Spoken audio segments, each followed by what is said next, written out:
Ever since Plato wrote about the allegory of Atlantis, humanity has been fascinated with the possibility of the discovery of a thriving underwater civilization. Fancy joining me on a trip to a few historic underwater sites? Let's see what we can find out about ancient civilizations. The first one on our list is what is being called the underwater Stonehenge. Scientists have recently discovered a mysterious pile of cairns that stretch for miles under the shimmering waters of Lake Constance at the borders of Switzerland, Germany, and Austria. Archaeologists began to explore the site back in 2015, and they haven't been able to understand yet what it was actually used for. What they do know is that there is a 12-mile line of 170 human-made stone cairns under Lake Constance. Scientists say this was most likely the result of a combined work of several villages. The cairn site was probably used for some collective purpose. The formations are huge. Some of them are several dozen feet wide. The most amazing discovery so far is that the site dates back to around 5,500 years ago. Now, what were we humans doing back then? We were living in the prime years of the so-called Stone Age. We were beginning to make artifacts from stone and use them to hunt and eat. Can you imagine what a knife and fork might have looked like back in those days? It's no coincidence that scientists call this site the underwater Stonehenge, though. Both sites are believed to have been built around the same period of time. You see, Stonehenge dates back to around 3100 BCE. Both sites carry the distinct characteristic of stone monuments built in a circle. Not to mention the fact that scientists also haven't figured out why on earth our early ancestors would feel the need to build a monument such as Stonehenge. Well, the mystery of Lake Constance hasn't been solved yet. Who were the Neolithic people from this area? And for what purpose did they go through such an amount of work and effort to build this huge stone site? Next, we're taking you on a tour of the Ryukyu Islands just off the coast of Japan. You're diving deep down to an archaeological site. But I should warn you, the waters of the Pacific Ocean are far from smooth. It doesn't take long before you see a huge structure, thanks to the sunlight shining down on the seabed. At first, it looks like Machu Picchu's ruins located across the globe in Peru. As you approach the site, you slowly figure out its forms.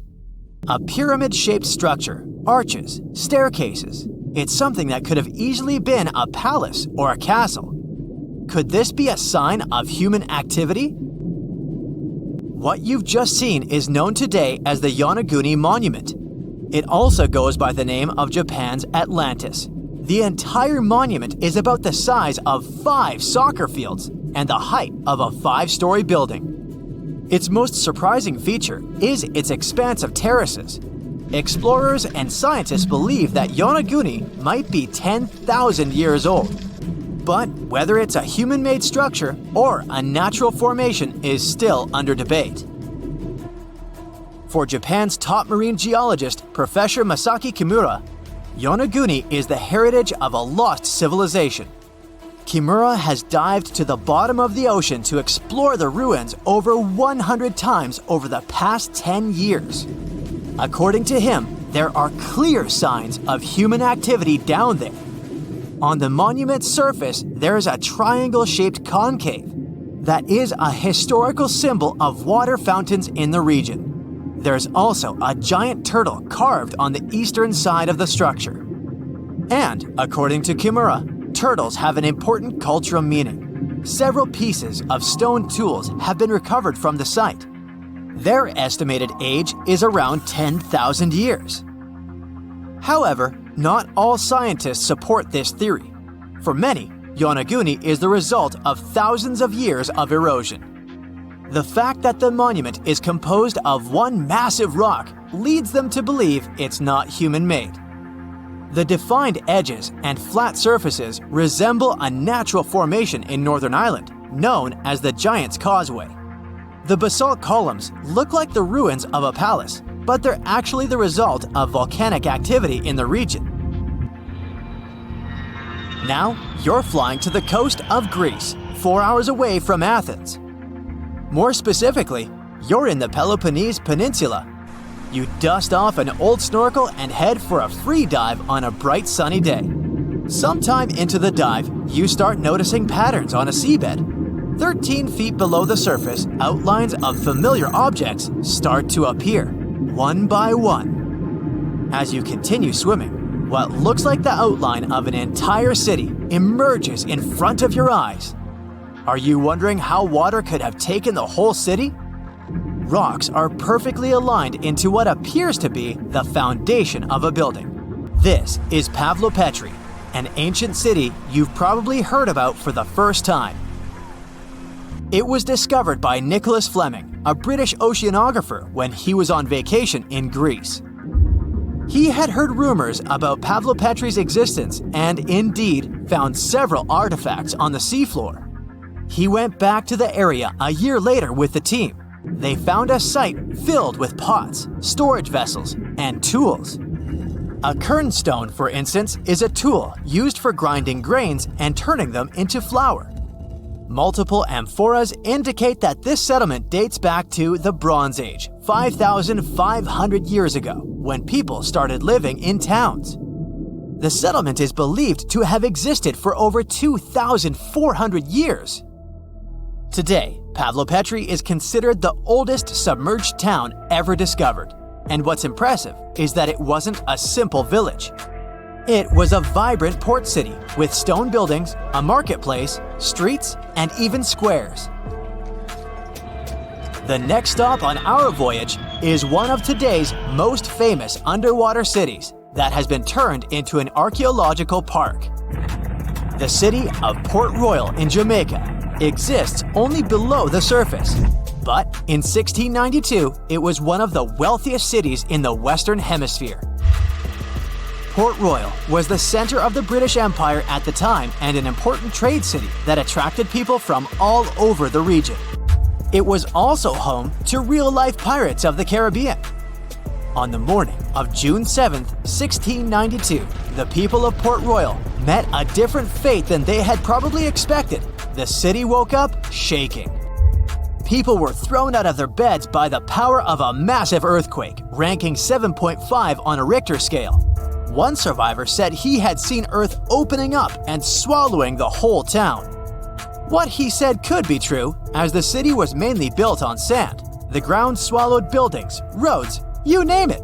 Geysers erupted, and finally, waves as big as 10-story buildings hit the city. About 33 acres of the city disappeared under the water. Amazingly, most of its 17th century remains are still in good condition under 40 feet of water. Archaeologists have found taverns, storage rooms, kitchens, and recreational buildings used for diverse purposes. You can also see a grand lion statue, a submerged bridge, and many picturesque arches. Of course, I saved the best for last: India. Just off its coast lies another sunken marvel. A site known as the Lost City of Cambay is located in the Gulf with a similar name. It remained undiscovered until 2001, when the National Institute of Ocean Technology made a routine water assessment. With the help of sonar technology, which sends a wave sound to the bottom of the sea, they found something far beneath the surface. Images showed well-defined geometric shapes spread along a 5-mile stretch. The remains date to more than 9,500 years ago, meaning this civilization was lost at around the end of the Ice Age. Debris recovered from the site included construction material, pottery, beads, sculptures, and even bones. Scientists argue whether these artifacts are indeed from the site, but if they truly are, then the lost city of Cambay might be the oldest civilization in the world.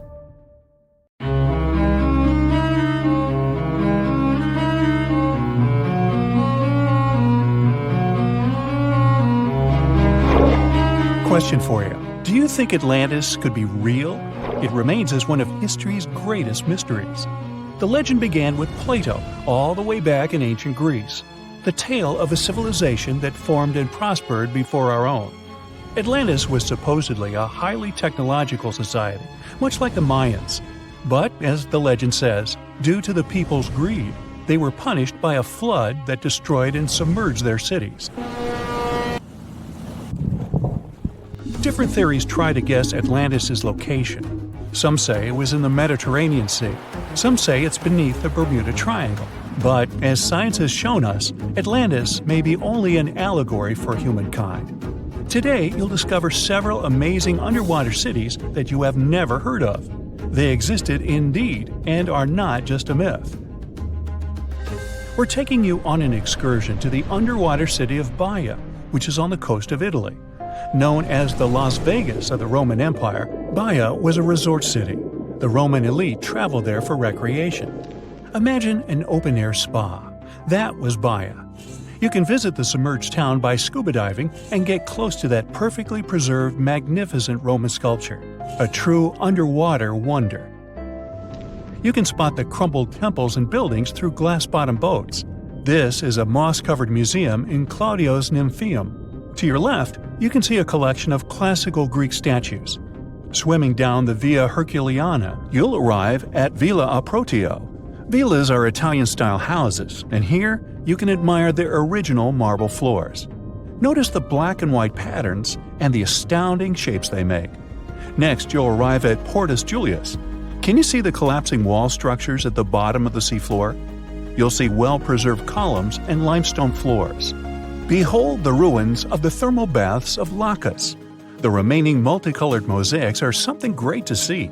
You'll see their orange, blue, and green tiles if you get close enough. At Pisoni's Villa Pila, you'll see 25 preserved Roman pillars. Notice the arches, the frescoes nearby, and the magnitude of this well-kept treasure. The city was located over natural volcanic vents, so there were hot springs to be used at will. People went there looking to have an excellent time. And when I say people, I mean some of the great Roman emperors we learn about in school: Nero, Cicero, Caesar.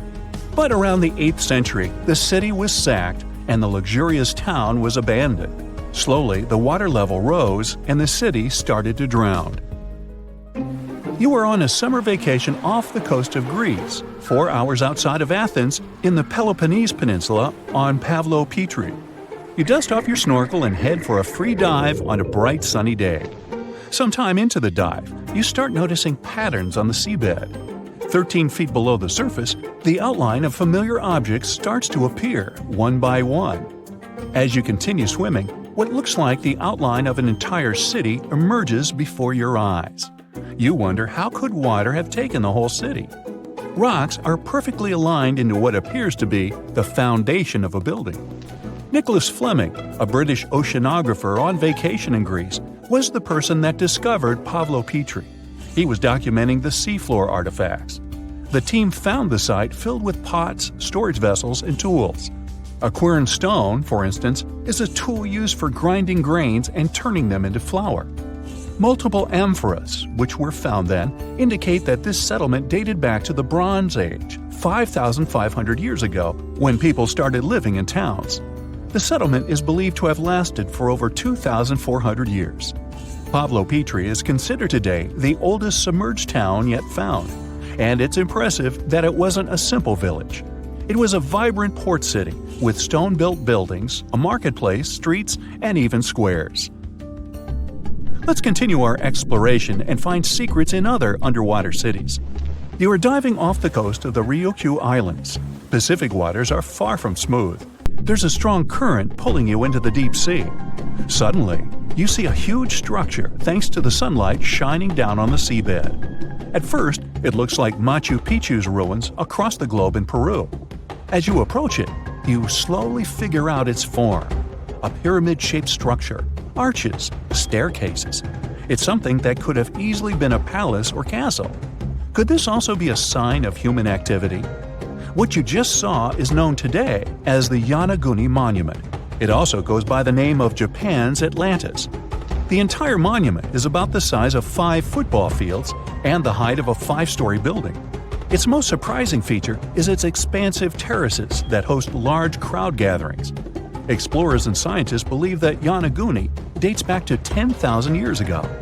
But whether it is a man-made structure or a natural formation is still under debate. For Japan's top marine geologist, Professor Masaki Kimura, Yonaguni is the heritage of a lost civilization. Kimura has dived into exploring the ruins over 100 times over the past 10 years. According to him, there are clear signs of human activity down there.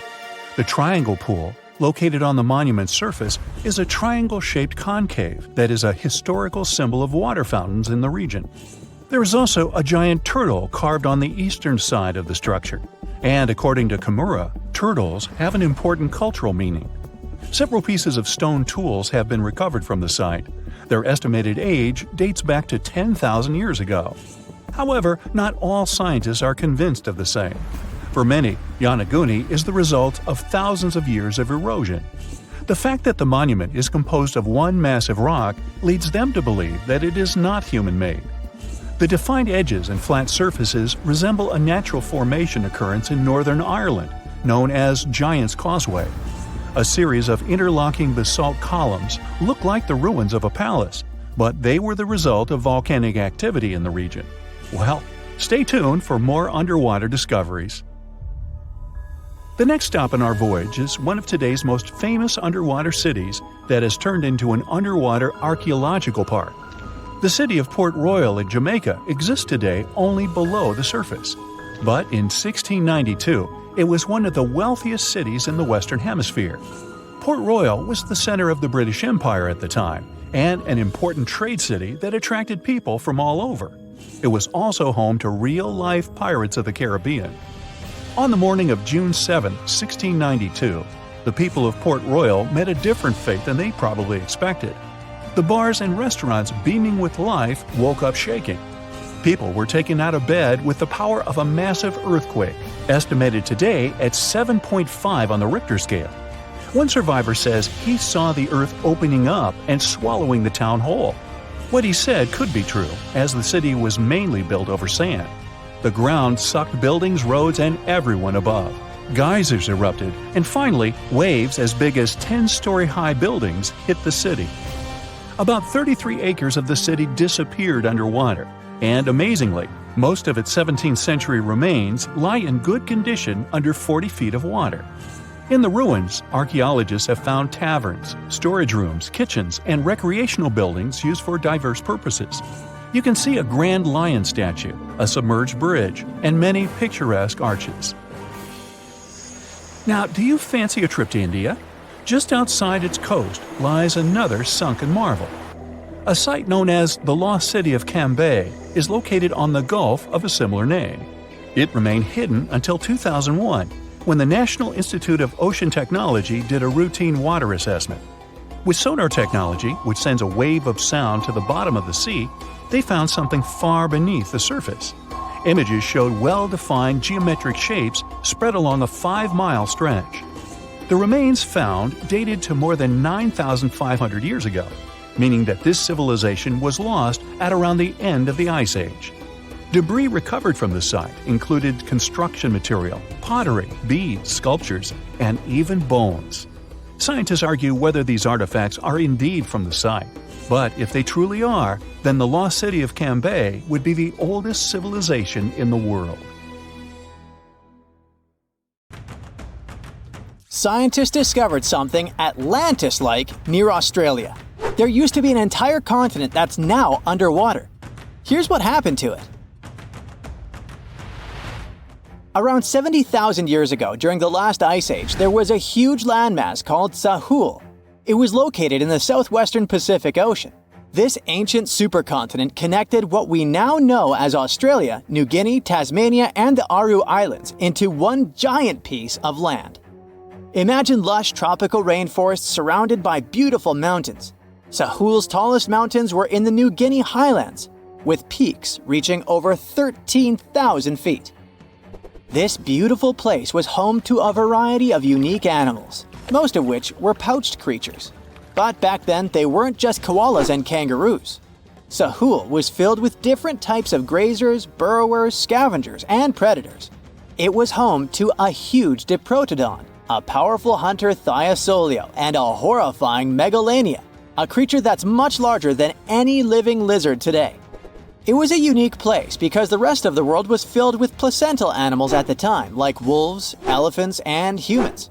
In Sahul, the only normal mammals were bats and rodents. But not all its parts were the same. The Timor, Arafura, and Carpentaria regions were covered by hot savanna and dry forests.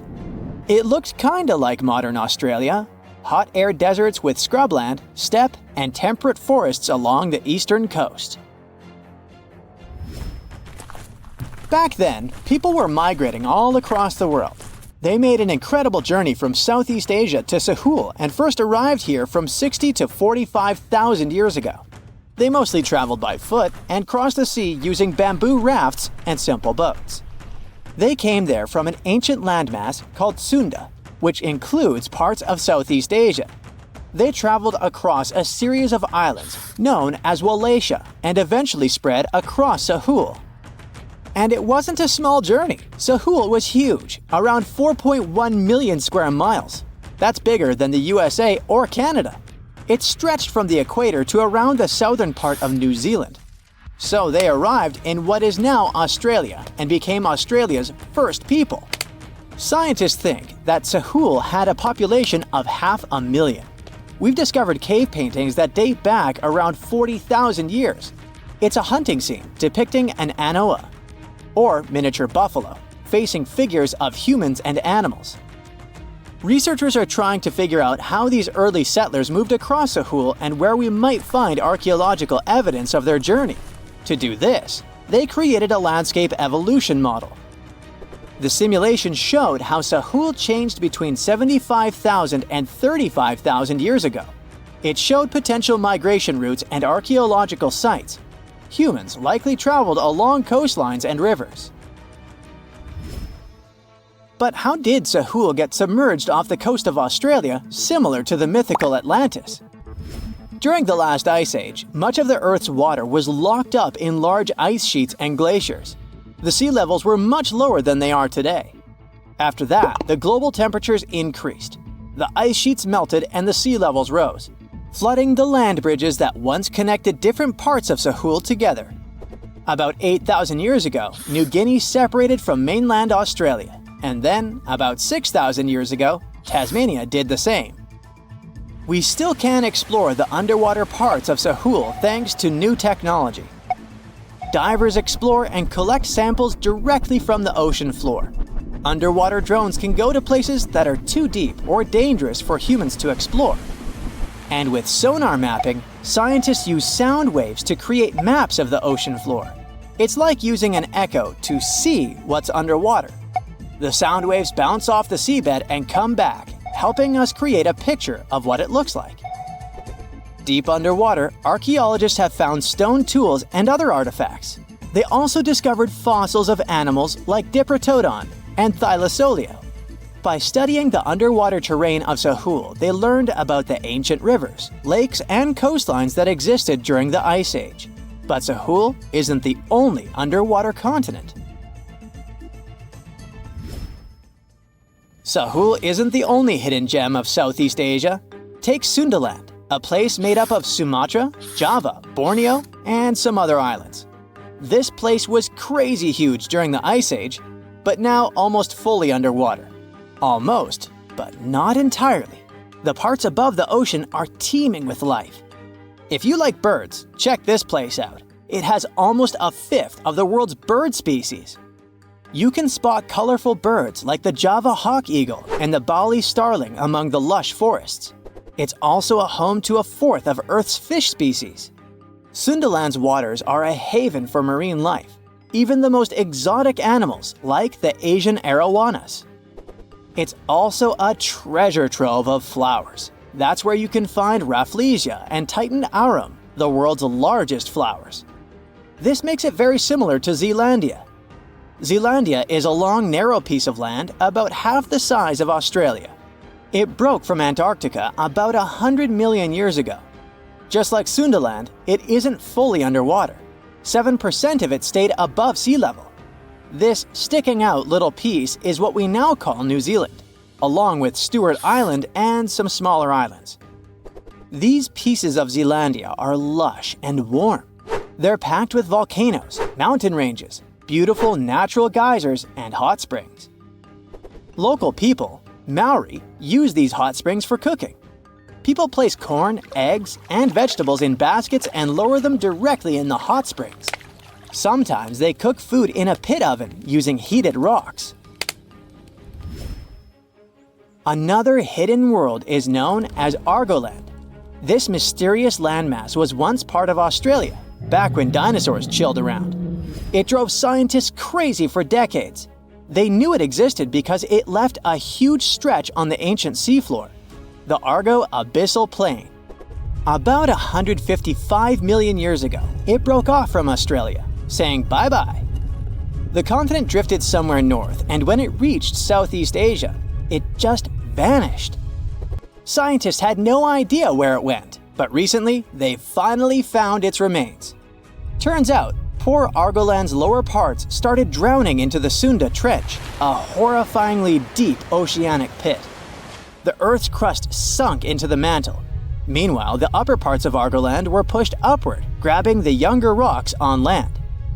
Because of this, Argoland broke apart into a bunch of smaller pieces. These pieces formed parts of Borneo, Java, Sulawesi, and other regions. The remains are buried under Indonesia and Myanmar. Imagine a colossal landmass the size of Greenland, Greater Adria. Its journey began about 240 million years ago when it broke away from the supercontinent Gondwana. It started moving north, and after 100 million years of enjoying the warm seas, it suddenly crashed into Europe and shattered into pieces. Most of these pieces went deep into the Earth's mantle, but some were scraped off and became part of mountain ranges like the Alps. Today, the remnants of Greater Adria are scattered across more than 30 countries, from Spain to Iran. That's why they're hard to look for. Seychelles was also once part of Gondwana. Yep, these idyllic islands are sitting atop of the ancient continent. We know a lot about it because of its fascinating granite outcrops. 100 years ago, Alfred Wegener discovered continental drift, but no one believed him. These granite outcrops helped him prove that he's not crazy and that tectonic plates really are moving. The Seychelles broke off from India and Madagascar and eventually became a sad loner in the Indian Ocean. This probably happened because of some insanely active volcanoes in the Deccan Traps. But now, the islands are home to unique species both on land and in the coral reefs nearby. Mauritius broke off from India after the dinosaur wiping. Along its journey, it stretched into a long ribbon-like shape and also broke into pieces. Now it's all scattered beneath the Indian Ocean. Scientists stumbled upon this lost land by studying tiny ancient crystals called zircons. These zircons are like time capsules. They date back an astonishing 660 million to 2 billion years. That's even older than Mauritius itself. These ancient crystals hinted that there's another Atlantis somewhere nearby. Turns out there are hidden continents all around the world, and maybe we'll discover more of them in the future. Imagine you are walking to your car in the morning, but there is a problem. Your vehicle is not sitting neatly by the side of the road. Its rear end is sticking out of a gaping hole. This is what happened to a Queens resident, New York, back in 2020. A sinkhole had swallowed his SUV overnight. Events like this are nothing out of the ordinary in many parts of the globe. But sometimes, sinkholes can hide unspoken beauty inside them. In East Asia, a recent find stunned the scientific community. Cave explorers came across a colossal sinkhole that concealed an ancient forest. It is located in a province, Guangxi Zhuang, close to the north of Vietnam, the Lê County, where researchers discovered the hidden forest is already famous worldwide for sinkholes. This one brings the number to 30. They are scattered over an area the size of 3 Gibraltars. This is just a tenth of the total number of sinkholes in the whole country. The name Tiankeng for these large holes in Earth's surface translates as sky holes or heavenly pits. The dimensions of the new sinkhole are impressive. It is over 1,000 feet long, and it's pretty deep too. You could fit the Great Pyramid of Giza 1.5 times inside it. The sinkhole's total volume matches that of 2,000 Olympic swimming pools. The exploration team had to hike for hours to reach the bottom. It was all worth it in the end. They discovered a pristine underground forest that had no trace of human activity. Scientists estimate that the plants date back to the time of the dinosaurs. The foliage reached to the explorers' shoulders. Some trees were 2 times taller than the Hollywood sign. This discovery was amazing, but not entirely unexpected. Geologists were familiar with this type of landscape. In this part of East Asia, karst topography is pretty common. The word is Slavic in origin. Since the late 19th century, geologists have been using it to describe barren limestone regions. This type of landscape features fissures in the ground, caves, underground streams, and, of course, sinkholes. Karst forms in parts of the world with heavy rainfall. The water dissolves materials such as limestone or dolomite. This creates a scenery that many people describe as wild beauty. Karst terrains have a practical purpose as well. They are ideal for storing water that humans can drink. Around 700 million people around the world use these karst aquifers as their primary water source. In the United States alone, 40% of the groundwater used for drinking comes from them. Springs of Florida and the Mammoth Cave in Kentucky are just some of the most famous karst areas. Geologists classify around 1/5 of the U.S. land surface as karst. This type of terrain exists on other continents as well, in the Caribbean, Europe, Australia, and Asia. Due to local differences in climate and geology, karst doesn't appear the same everywhere. In the Spanish province of Malaga, the landscape consists of barren rock. This is what the karst regions of Italy, Slovenia, and Montenegro also look like. In East Asia, the landscape over the karst is green. This is because of the humid tropical climate. Sinkholes and cave entrances are usually hidden behind lush vegetation. The region's unique appearance got it inscribed on the UNESCO's World Heritage List in 2007. The world's second most populous country is home to 2/3 of the planet's natural occurring sinkholes, tiankengs. They start to form when rainwater seeps into cracks in the limestone. Over time, the gaps widen as more and more material is washed away. At one point, the ground above the limestone becomes unstable.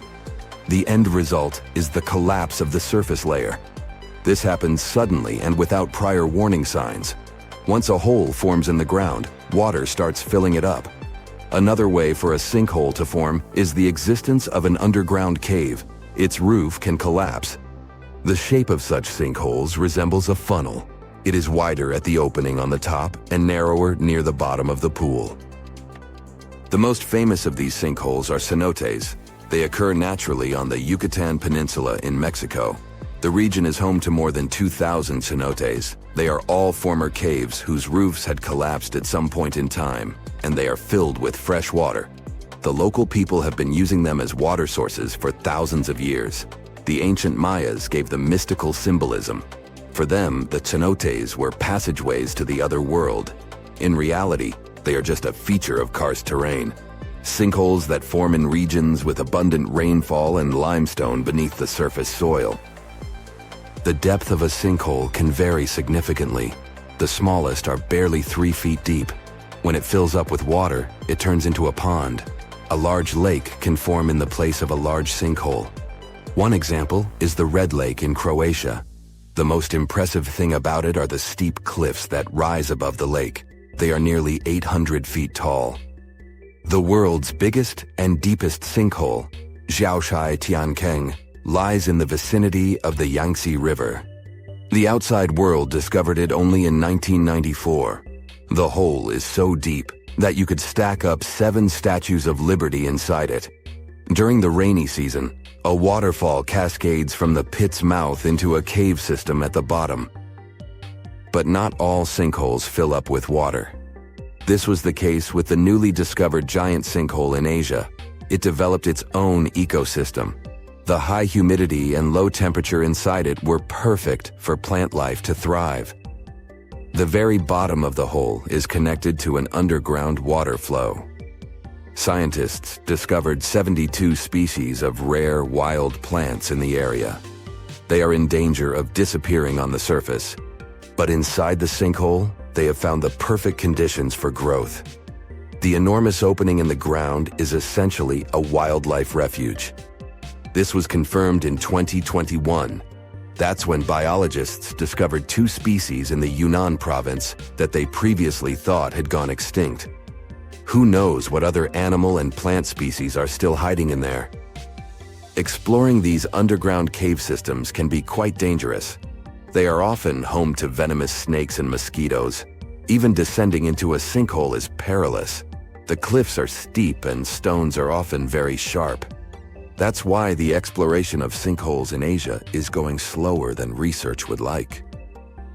The sinkholes I've mentioned so far have all formed naturally. Erosion is the main process behind their creation. But the ground can also open because of human activity. Everything from a construction site to a leaking sewer pipe can cause the earth to give way. Sinkholes in urban areas pose a risk to infrastructure. One of the most famous examples of this happened in Japan in 2016. A busy street in downtown Fukuoka collapsed near the main train station. The sinkhole severed power lines and pipes that lay underground. Luckily, no one was injured. The diligent Japanese engineers repaired the damaged road section in just 48 hours. The biggest issue with sinkholes is that you never know when and where they are going to open. The best tool that geologists have for detecting underground cavities is ground-penetrating radar, GPR. It resembles a land mower. The operator goes up and down a troubled area to scan the ground underneath. The radar sends out impulses that detect any contrast between different materials. It feeds back this info in the form of a 2D or a 3D image. Once engineers detect a potential sinkhole, they use different techniques to stabilize the ground above it. The simplest method is called grouting. It involves filling the hole so it won't collapse. The most common materials are polyurethane foam and cement. The alternative is to lift a structure above the sinkhole. This technique is called underpinning. Workers drive steel rods into the load-bearing deeper layer of soil. This is the same construction method engineers use to erect stilt houses above the waterline. There are entire communities of unusual tiny organisms that live in lagoons in Patagonia, and they are some of the first forms of life ever. No one had known about them until 2 scientists, Brian and Maria, went to explore certain areas in Patagonia. Now, Patagonia occupies nearly half of Argentina, and few people live there, only some farmers and sheep ranchers that mostly stay near rivers and grow things such as apples, pears, and alfalfa. A long time ago, it was a wild and distant place where Indian tribes lived. But this time, we're going to follow the tracks of life forms that appeared long before humans and look closer at these interesting microorganisms Brian and Maria found. Those 2 had to drive for 9 hours on some rough roads to reach their destination. They stayed in a small village. Only 35 people live there. These people depend on just one spring because it almost never rains there. On the last night in the village, Brian realized that satellite images he had taken had shown a set of lagoons that were only 10 miles away. The next day, the small team jumped into a car and went up the road as far as they could until it became too difficult to drive. They continued hiking the rest of the way. It was hard because they had to carry water to deal with the intense sunlight. In some spots, they ended up sinking up to their knees in a slush made of salt. Up there were 12 lagoons with perfectly clear waters. The place itself didn't offer much except for very acidic and salty water and intense direct sunlight. But it was kind of like traveling back in time, because those conditions were like what Earth looked like many, many years ago. When Brian examined the lagoons, he was surprised to see many unusual microorganisms there. We call them stromatolites, and they're so small we can't even see them without a microscope. But they get together and form large communities. In the past, Many unusual species live this way. For example, cyanobacteria. They were important back in their time because they produced oxygen. Earth, in its initial stages, didn't have much of this gas in its atmosphere. The first stromatolites might have been formed by diverse types of bacteria that didn't necessarily produce any oxygen, but were just living their peaceful life there. They formed layers, piling on top of one another, so that at least some of them could get a bit of sunlight. They used sand and sticky liquids to stay close together. Brian was also incredibly surprised because those were the biggest living stromatolites he had ever seen. Living stromatolites usually grow to be over 3.3 feet high, but the newly found ones were 15 feet wide and a few feet tall, which is giant compared to those living in other places. And fossilized ones were even larger. A long time ago, they could grow bigger than today because there weren't many other species that could eat or harm them. Also, there are many other organisms today that can grow faster and more massive than them and take up their space. That's why stromatolites can only survive in rare places where hardly anything else can live, like in these very salty lagoons located high above sea level in Punta de Atacama. The stromatolites found there are the most famous ones because they might be some of the best examples of the earliest life on our planet. But they're not actually the first form of life on Earth. The oldest of their fossils are 3.5 billion years old, while some other evidence we have tells us that life on our planet appeared around 4.1 billion years ago. Maybe some stromatolites lived back then as well. But Earth has changed a lot since then, and the places where they might have lived haven't survived. Now, all this may not seem like a lot at first glance, because no one has found an exotic and weird beast our world has never seen. But these are notable examples of what searching for life somewhere else in the universe might look like. Scientists who are interested in studying Mars often come to this place, since it might be similar to what the red planet looked like an exceptionally long time ago. If there were fossils hidden in the ancient rocks on Mars, they might look like these stromatolites. Another faraway land has revealed some of its secrets. It's Antarctica, with an ancient lost world found under its ice. Antarctica hasn't always been this frosty, isolated land of snow and ice sheets. Once it used to be part of the Gondwana supercontinent, together with what is now South America, Africa, Australia, the Arabian Peninsula, and the Indian subcontinent. But at some point, it split off and went to build a life on its own. It formed as other landmasses started to move away, which created its coastline. But Antarctica was different in many other ways back then too. It used to be a land covered in magnificent forests and rivers full of life. Scientists use radar and satellites to explore a mysterious world hidden under the ice there.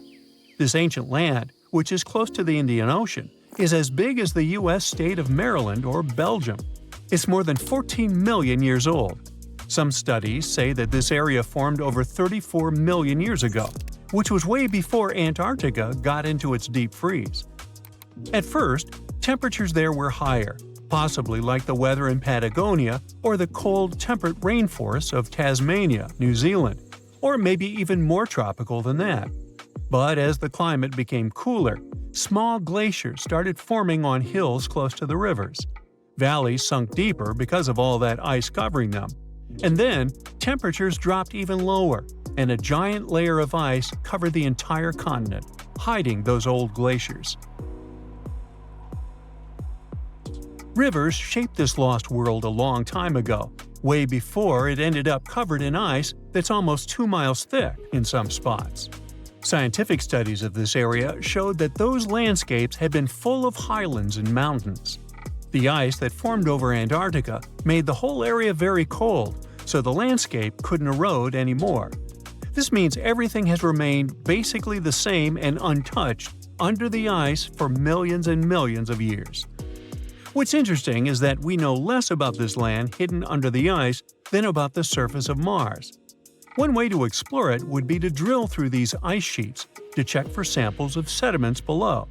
They could tell us more about the ancient flora and fauna frozen underneath. It's not a new method. A similar method was used to collect 2-million-year-old samples in Greenland. Australia has a secret world too. Ancient organisms were found hidden in rocks in the northern parts of the continent that are about 1.6 billion years old. These microscopic things are part of a family called eukaryotes.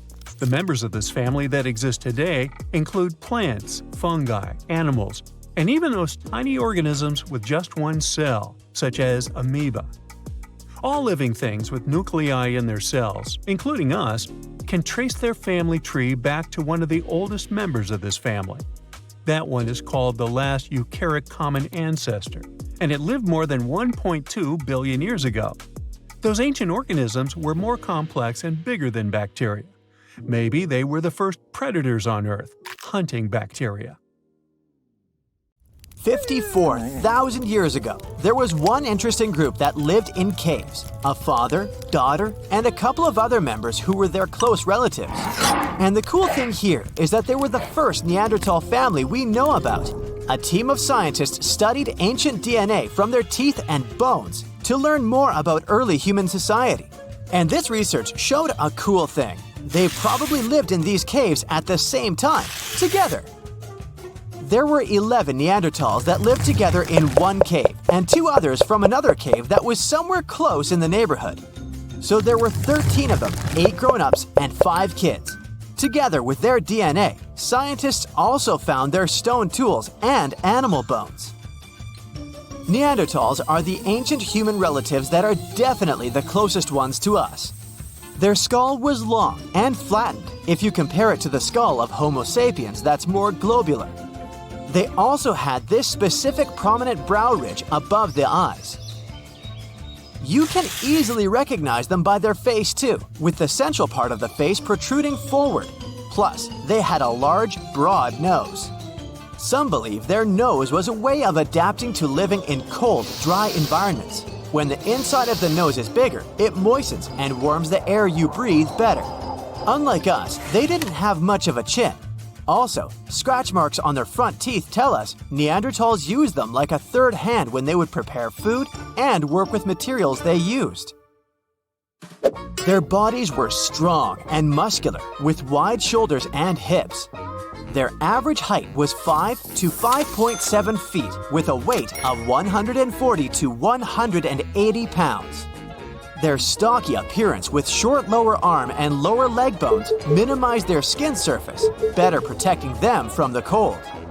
Their lifespan was about 30 years, even though some of them lived longer than that. Neanderthals would dwell in regions that are now Europe and Asia for over 350,000 years. They disappeared somewhere around 40,000 years ago. That's about the time we could find traces of Homo sapiens in Europe. Their families were close-knit groups of 10 to 20. That's a lot less than the population of any ancient or modern human community. It's more like the size of groups of endangered species that are close to going extinct. These Neanderthals lived in their caves with small communities, but they didn't live isolated from the rest of their kind. They relied on each other for survival. They took care of one another, especially those who couldn't care for themselves. Also, their caves aren't as primitive as we might imagine. For example, they had a hole close to hearths and they would probably use it to heat water. Also, they would organize their space. They had sleeping areas, parts of the cave where they could leave trash, and areas where they could make stone tools and prepare their food. They would travel through the river valleys to catch their prey, such as bison, ibex, horses, and other animals. They were skilled in planning their strategies. Some studies showed they were aware of reindeer migration patterns, so they would plan their actions according to their predictions of where their prey could move. One of the biggest animals they would go after was the woolly mammoth. You know them, a relative of modern elephants covered in fur with a weight of up to 12,000 pounds that went extinct a long time ago. And studies showed woolly mammoths and Neanderthals shared some genetic traits.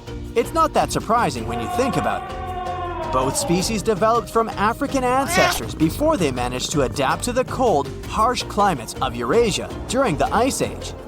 So they faced similar conditions and both went extinct at about the same time. Neanderthals also used stone to make tools, similar to ones other early humans used, such as scrapers and blades made from stone flakes. These tools scientists found in both of the caves they studied are created using the same raw materials. That means the communities probably hung out and interacted with each other in some way. Until the 20th century, many thought that Neanderthals were very different from modern humans, considering their genetics, physical appearance, and behavior. But more recent discoveries about this well-preserved Eurasian fossil population have shown that some of the people in it were the same as people alive today. Neanderthals lived before and during the last ice age, in some of the harshest places that humans have ever lived. Besides their tools and catching animals, they also gathered plants from around their area. They would also eat cooked vegetables relatively often. Their ability to stay alive for tens of thousands of years during the last ice age is a good example of how humans can adapt to almost any situation. Neanderthals made the earliest cave art that we know about.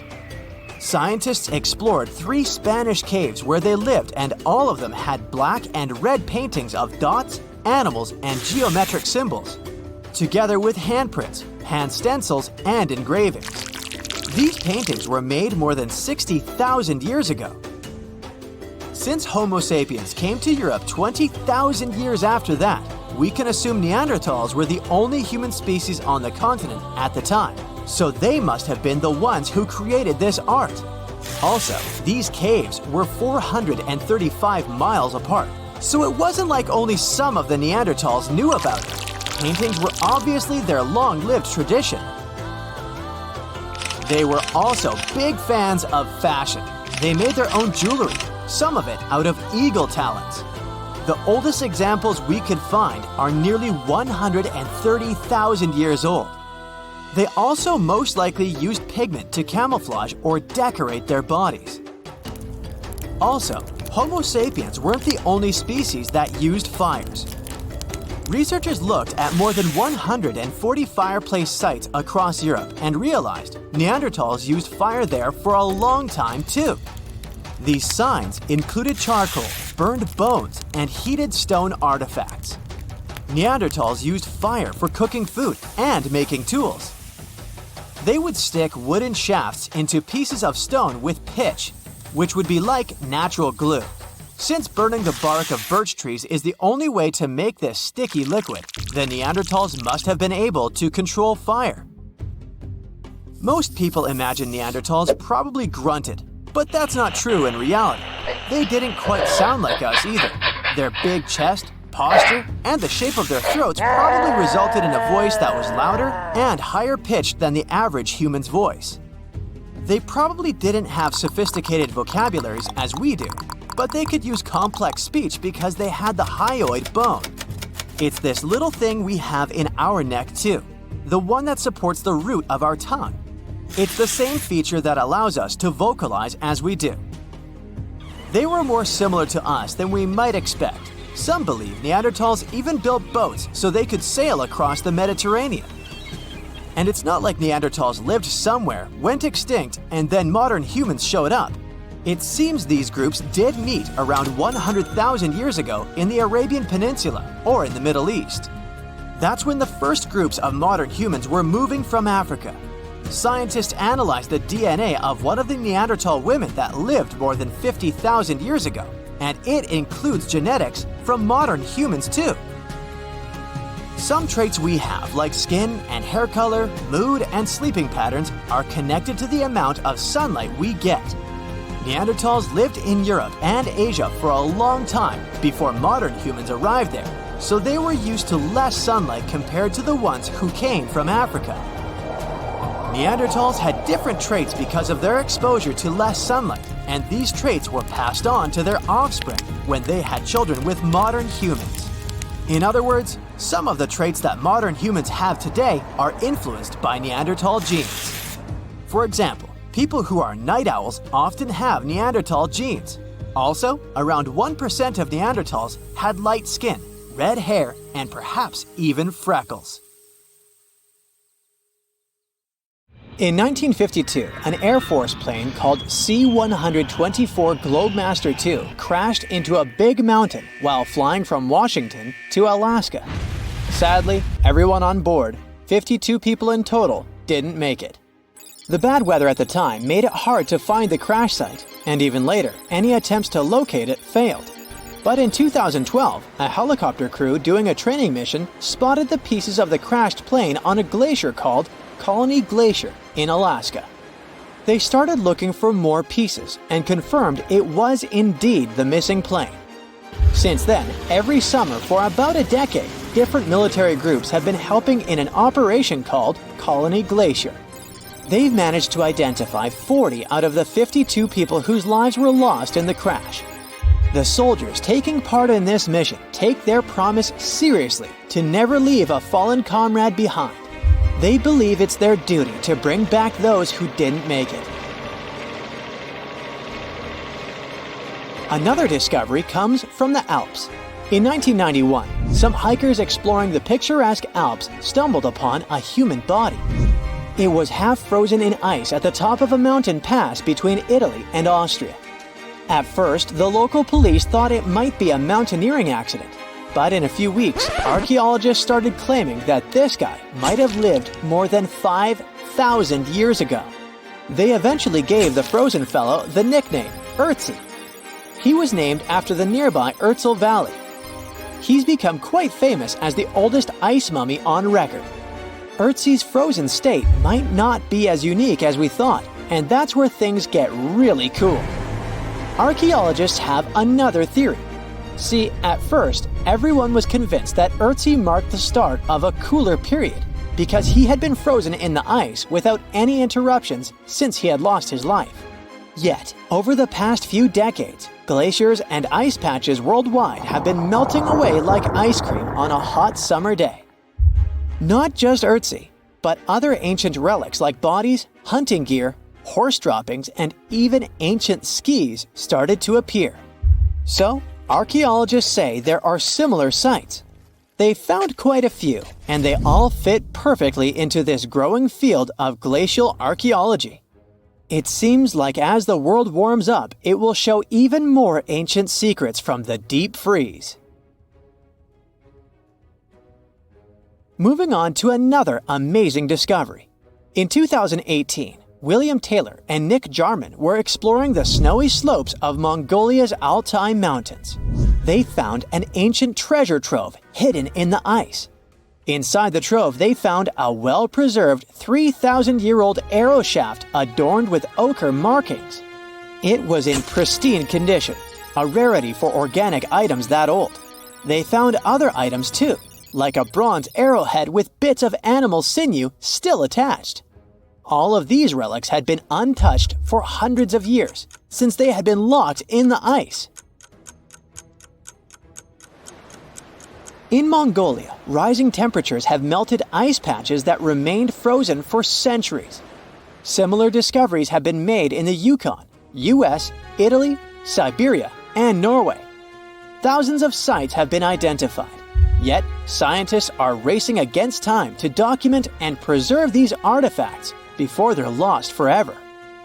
The study of these artifacts challenges the definition of these environments as wildernesses and shows how indigenous people coexisted with nature there.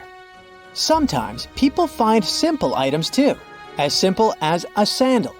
This one, discovered on one of central Norway's mountain passes, indicates that people used this route roughly 1,700 years ago.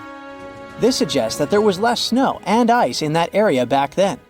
The sandal, dating back to around 300 BCE, resembles Roman sandals of that era. Again, in Norway, hunters found an iron sword high up on a mountain, more than 5,250 feet above sea level. There's no nearby burial site, and it's puzzling why someone would have a sword in such a remote location. Archaeologists speculate that the owner might have become lost. Then, in 2011, unusual objects resembling giant slingshots began to emerge as the ice melted. Radiocarbon dating suggests that this particular object was crafted around 400 BCE. It measures over 3 feet long and has knife cuts. Those puzzled archaeologists until one team member recognized them as tang, or pliers, used to secure loads on sleds when transporting hay or leaving for animal food. People in the area used hay sleds with pliers until the 1950s, when tractors became more common. Now, let's get back in time to thousands of years ago. We can easily do that by looking at this woolly mammoth. This creature looks a bit like a cherished but slightly worn-out toy. This ancient giant, whose heyday was 39,000 years ago, is the best-preserved mammoth ever found. Even its signature shaggy hair is surprisingly well-preserved, having been trapped in glacial ice until its recent discovery in Siberia. This remarkable animal is stepping into the limelight in Yokohama, Japan. Scientists are running tests that might bring this extinct species back to life. When they stumbled upon this female mammoth, they uncovered a hidden treasure, a sample of her blood preserved beneath the ice. So they believe this ancient blood could hold the key to resurrecting the mammoth. They also found well-preserved muscle tissue. She was between 50 and 60 years old when she met her icy fate. The discovery of mammoth blood has reignited debates about the ethics of bringing back extinct creatures, like in Jurassic Park. Their ambitious plan is to implant an egg into a living elephant for a 22-month pregnancy, hoping that at least one living mammoth cell might survive. Hop on, we're going to the French Alps. We are at a spot not far from where an Air India plane tragically crashed 46 years ago. We're accompanied by a diligent mountain rescuer and his neighbor. They went to this area after a bunch of tourists had noticed a strange-looking thingy on a glacier. It was a bag. The Indian embassy in Paris got wind of it, and it was all set on getting that bag. What makes it kinda cool is that it had Diplomatic Mail and Ministry of External Affairs written on it. The Air India flight was on its way from Mumbai to New York when it took a nosedive in January 1966. It took 117 people on board down with it. Guess what else was inside the bag besides the soaked Diplomatic Mail? It had a stack of old Indian newspapers. So, alongside those, they also found bits of the plane's cabin, a lone shoe, and a bunch of cables. Totally unexpected treasures on that mountain. During the summer of 2013, scientists stumbled upon a message left behind by a geologist named Walker, who had placed it there 44 years before. That message sort of served as the man's last testament. He passed away just a month after hiding the bottle in the rocks on the island. The content of the message was quite astounding. In 1959, Walker had measured the distance from those very stones to the glacier's edge, and it clocked in at a mere 167 feet. By 2013, that distance had ballooned to 400 feet. Researchers are convinced that this stark contrast between the two measurements underscores the consequences of ongoing global warming. Imagine the melting ice in Norway's mountains as a time machine revealing a treasure trove. Nearly 800 Viking artifacts tucked away for over 1,000 years have been unearthed. They give us a peek into the bustling trade networks of the Viking era and the critical role of the mountain passes in this ancient commerce. Among the finds are leather shoes, cozy woolen mittens, stylish tunics, feathered arrowheads, horseshoes, walking sticks, and kitchen gadgets from the Viking chef's toolkit. There are even Viking pack horse souvenirs. These artifacts provide us with insights into ancient travel habits and the peak times when those paths were bustling with activity, and give us a glimpse into the lives of adventurers. Hey there, curious history buffs. Have you heard the legend of the ancient race of giants of Nevada? Yes, I'm talking about actual giants that allegedly lived thousands of years ago. Now I know what you're thinking. Giants, really? Well, archaeological finds add fuel to this debate too. And here's where it gets interesting. Lovelock Cave was indeed used as a burial site, and some of the remains found there are much larger than average human bones. The cave is by the Humboldt Sink in western Nevada. It was once part of an enormous lake, which eventually dried up, leaving a number of smaller ones, including the Humboldt Sink. The cave became the home of the Seychelles tribe. According to the legend, these red-haired giants were so big that they had to be buried in the cave itself. Indeed, later on, archaeologists discovered 8 to 10 foot tall skeletons. This legend started to unfold when a mining engineer named John T. Reed talked to the locals in 1886. Once Reed saw the cave, he knew he was onto something. The news spread soon, but the cave was attracting another type of attention too. The deposits of a fertilizer known as guano were discovered inside the cave. So a mining company began excavating the precious resource in 1911 and soon shipped more than 250 tons of the fertilizer to San Francisco. Unfortunately, some of the human remains and artifacts were neglected and lost in the mining process. This led to an official excavation in 1912 and 1924. After the top layer of guano had been mined, strange objects started to surface. Around the area, the earliest evidence of human habitation dates back about 4,000 years. The Lovelock culture lasted for some 3,000 years, and they left us with 10,000 stunning artifacts. The pits in the cave were like a series of time capsules hidden at different depths. Archaeologists determined the age of each pit by its depth. It turns out that many different groups used the cave for storage over a really long time, and the things they stored there give us a really cool glimpse into their cultures. It's like a giant ancient storage unit full of hidden treasures. What have the researchers found besides the giant bones, you might ask? Some other bodies were mummified using a method similar to the one applied by ancient Egyptians. These remains also had something in common with the bodies discovered as far south as Lake Titicaca. Both mummies had some red hair. Yet, there are scientists who believe this reddish hue is the result of the interaction with the environment in which the bodies stayed. So, while the story of the red-haired giants may be a wild and intriguing tale, not everyone is convinced.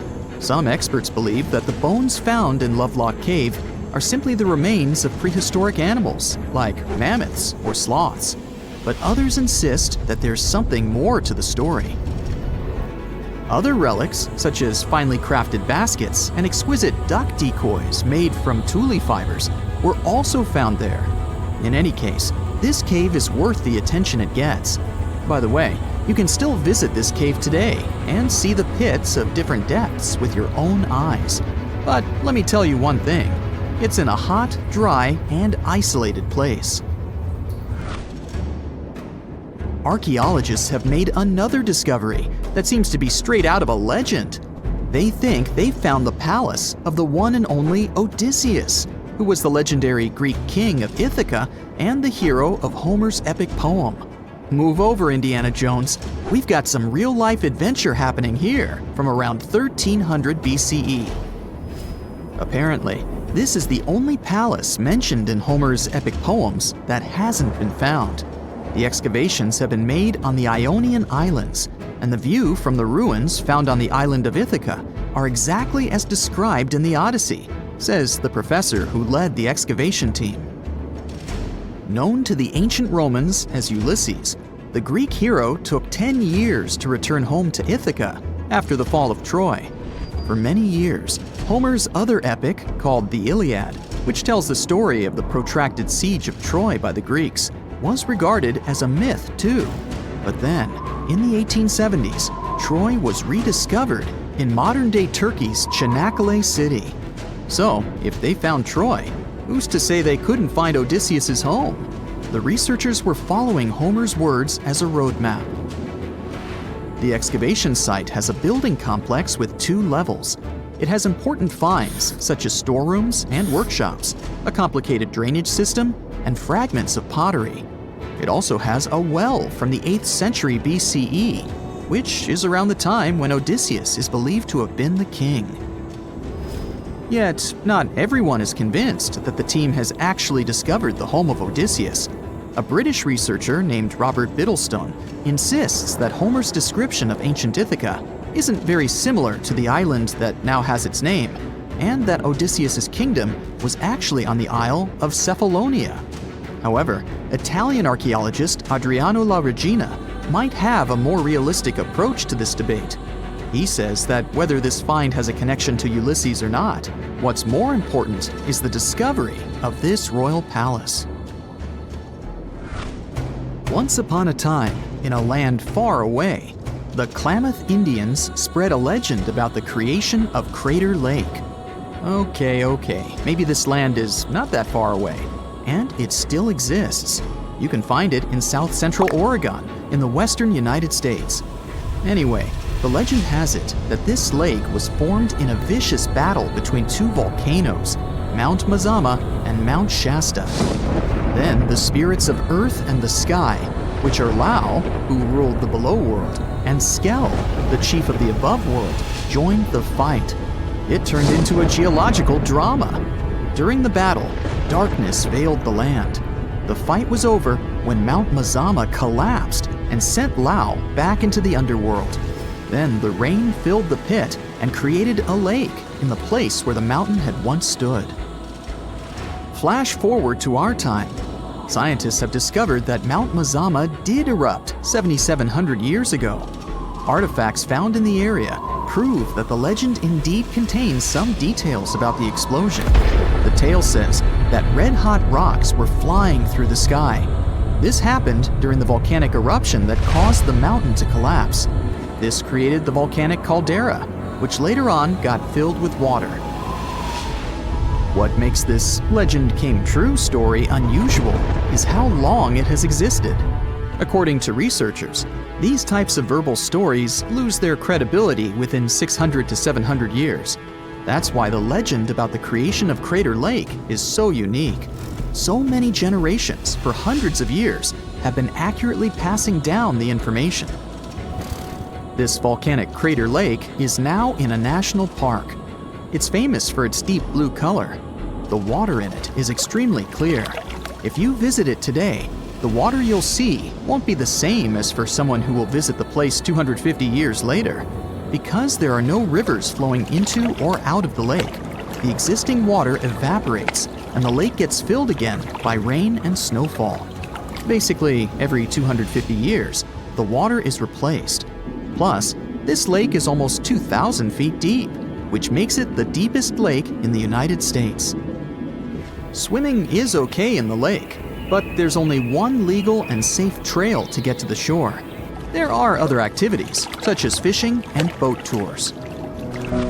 Shared human experiences, such as birth, marriage, and aging, may explain why certain tales are shared globally. Similar struggles and obstacles faced by humans around the world generate similar themes in traditional stories about love, parenting, and mortality. So, do you have legends or tales you've heard of from your grandparents? Who knows? Maybe your ancestors too witnessed a cool historical event. Meet Costello. He's a Brazilian reef octopus. But Costello isn't a regular octopus. While watching him, scientists began to suspect that he might be experiencing nightmares. When he was sleeping, he was changing colors, making some wild movements, expelling water, and even releasing ink. They decided to study Costello for a while. His behavior during sleep resembled stress and fear. The study showed that he might see vivid dreams, which are, at times, spooky. Well, as just one octopus, these cute underwater creatures are known for their intelligence and sometimes human-like behavior, so it's entirely possible that they see dreams just like we do. In Costello's case, he might be haunted by memories of tough times off the coast of the Florida Keys. Poor Costello has a rough past. He lost a tentacle to a predator before captivity, so maybe that's what he sees in his dreams. If proven true, this discovery could reshape how we perceive intelligence and awareness in both animals and humans.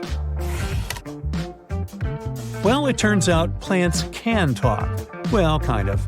Scientists found out that plants actually make ultrasonic clicks when they're stressed. Imagine tomatoes and tobacco plants in a jam. They're making sounds like popping bubble wrap, but way too high for us to hear. These are called ultrasonic signals, and they might be their way of indicating stress. That would mean that plants can communicate with each other, and stressed plants prefer to be drama queens and let everybody know about their troubles. They make around 30 to 50 pops and clicks per hour. Calm and healthy plants don't do nearly as much. And not only do plants talk, but even have their own language. They make different sounds depending on whether the plant is experiencing thirst or is bothered by a snipped stem or something else. Moreover, some of them are so dramatic that they start ringing alarms even before they show signs of dehydration, when they know they're getting close to it. Scientists aren't sure why they do that, though. They believe that it might involve cavitation, a term that means air bubbles dancing in the plant's plumbing. Plants that sing these symphonies include corn, wheat, grapes, and even cacti. That is quite a big discovery in agriculture. We could use it to check if our crops are thirsty and stuff like that. So now we'll be eavesdropping on plants and deciphering their secret language. Okay, time for some universal news. Recent studies are shaking up what we thought we knew about the universe's age. Our findings during the last decades showed that the universe must be around 13.7 billion years old. However, a new study shows that it might be almost twice as old, up to 26.7 billion years. Keep in mind that it's not proven, so for now, the official number stays the same. Scientists were using the time since the Big Bang and studying ancient stars to measure the universe's age. But some stars were playing hard to get, looking older than the universe itself. For example, the ancient star Methuselah, which is estimated to be around 14 billion years old, which would be older than our universe. Also, the James Webb Space Telescope caught galaxies looking super mature just a few hundred million years after the Big Bang. All this poses some hard puzzles for astronomers. But this new hypothesis combines the expanding universe theory with something called the tired light theory.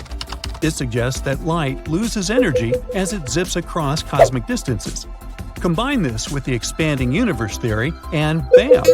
As the universe expands, the light loses energy, so we simply can't see all the super ancient stars that are very far away from us, which is why we could make a mistake in calculating our universe's age. The new model also pushes back when galaxies started forming. It suggests that those early galaxies spotted by the Webb telescope took way longer to form than we originally thought. This study is a serious shakeup in the scientific community. If we made such a huge mistake in calculations, we'd have to rethink the very fundamental astrophysics principles. That would be a giant leap, and we'd have to make a huge makeover of almost everything. Which is why we need to be very cautious about it. So while scientists test this new theory, we just have to wait for the results. Now, these aren't the only space news. The new AI technology is already being actively used for scientific research. This time, AI is helping us to look for signs of extraterrestrial life. Researchers in SETI created machine learning algorithms that would help us sift through the cosmic noise faster and more efficiently. When you point a radio telescope at the stars, it's like turning into a celestial radio station that's full of different signals. We catch everything from pulsars to radio galaxies and earthly interference. Obviously, it would be pretty hard to identify a potential signal from extraterrestrials in all this mess. For over 60 years, scientists had to do all this manually. It was a daunting task to scan the skies and explore countless stars and radio frequencies. But now, AI came to help. The algorithms are trained to recognize and distinguish known interference patterns, like those from mobile phones and electronic devices amidst the cosmic data. They spot anything deviating from known patterns, the potential needle in the haystack. And we've already had some breakthroughs here. The astronomers caught 8 signals that didn't fit known patterns. While not confirmed as extraterrestrial life, they show that there's a great potential for future research. Going back to animals, this time we're visiting prehistoric Earth. Imagine turtles so massive they make today's turtles look like tiny toys. Recently, scientists stumbled upon the fossilized remains of one of these giants. It's a sea-dwelling titan that cruised the European waters about 80 to 70 million years ago. The discovery was accidental. A hiker in northern Spain stumbled upon fragments of this creature near the Pyrenees Mountains. This turtle was roughly the size of a rhino, around 30 feet in length. Just to give you an idea, this creature would be about the size of an average car. It shows that extreme sizes were more common before an extinction event. The turtles we know now, of smaller, still substantial sizes, dominated afterward. But the ancient oceans were filled with giant turtles munching on mollusks and jellyfish. This discovery also challenges the idea that gigantic turtles were exclusive to North America. The existence of this turtle proves that these colossal reptiles were hanging out in European waters too. So this might be just the tip of an iceberg, and you'll want to steer around that one too. And finally, NASA's James Webb Space Telescope has made a great discovery. It detected a crucial carbon compound in space. It's called methylcation, and this tiny molecule, even if it might seem insignificant, could help us unlock the secrets of interstellar organic chemistry. Carbon is incredibly important. Carbon molecules are building blocks that construct everything from stars to planets to, well, us. It's the key ingredient for life, and scientists are eager to understand how it shaped our existence on Earth, and if it could do the same elsewhere in the universe. And methylcation plays a very important role in the creation of complex carbon-based molecules. That's why it's very cool that we discovered methylcation, even if it's very far away. NASA scientists found it in a young star system. This system is chilling about 1,350 light-years away from us, in the Orion Nebula. The star in this system, which is smaller and a bit weaker than our Sun, is bombarded by intense ultraviolet light from nearby hot, young, massive stars. You'd think such strong UV radiation would destroy complex organic molecules. But the research team believes that it might actually kickstart the formation of these carbon compounds.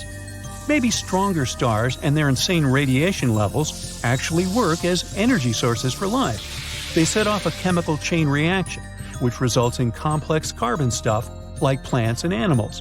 Seems like we found yet another puzzle piece.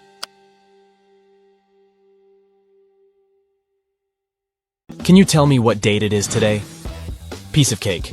You just look at your smartphone and voila, you immediately know the day, month, and year. But was it always this easy to tell the date? Did the ancient people even have the concept of a year that lasts 365 days? Yes and no. Mayan calendars had cycles. That's close to what we call a year. But the Mayan cycle was much longer, 819 days. And this is where the mystery begins. 819 days compared to what? When does this calendar begin, and when does it end? Scientists were asking themselves this question for decades. They discovered and deciphered the Mayan calendar during the 1940s. Recently, two American scientists, John Linden and Victoria Bricker, came forward with a solution. So, what did they do differently from their predecessors? The duo deciphered the code by broadening their thinking.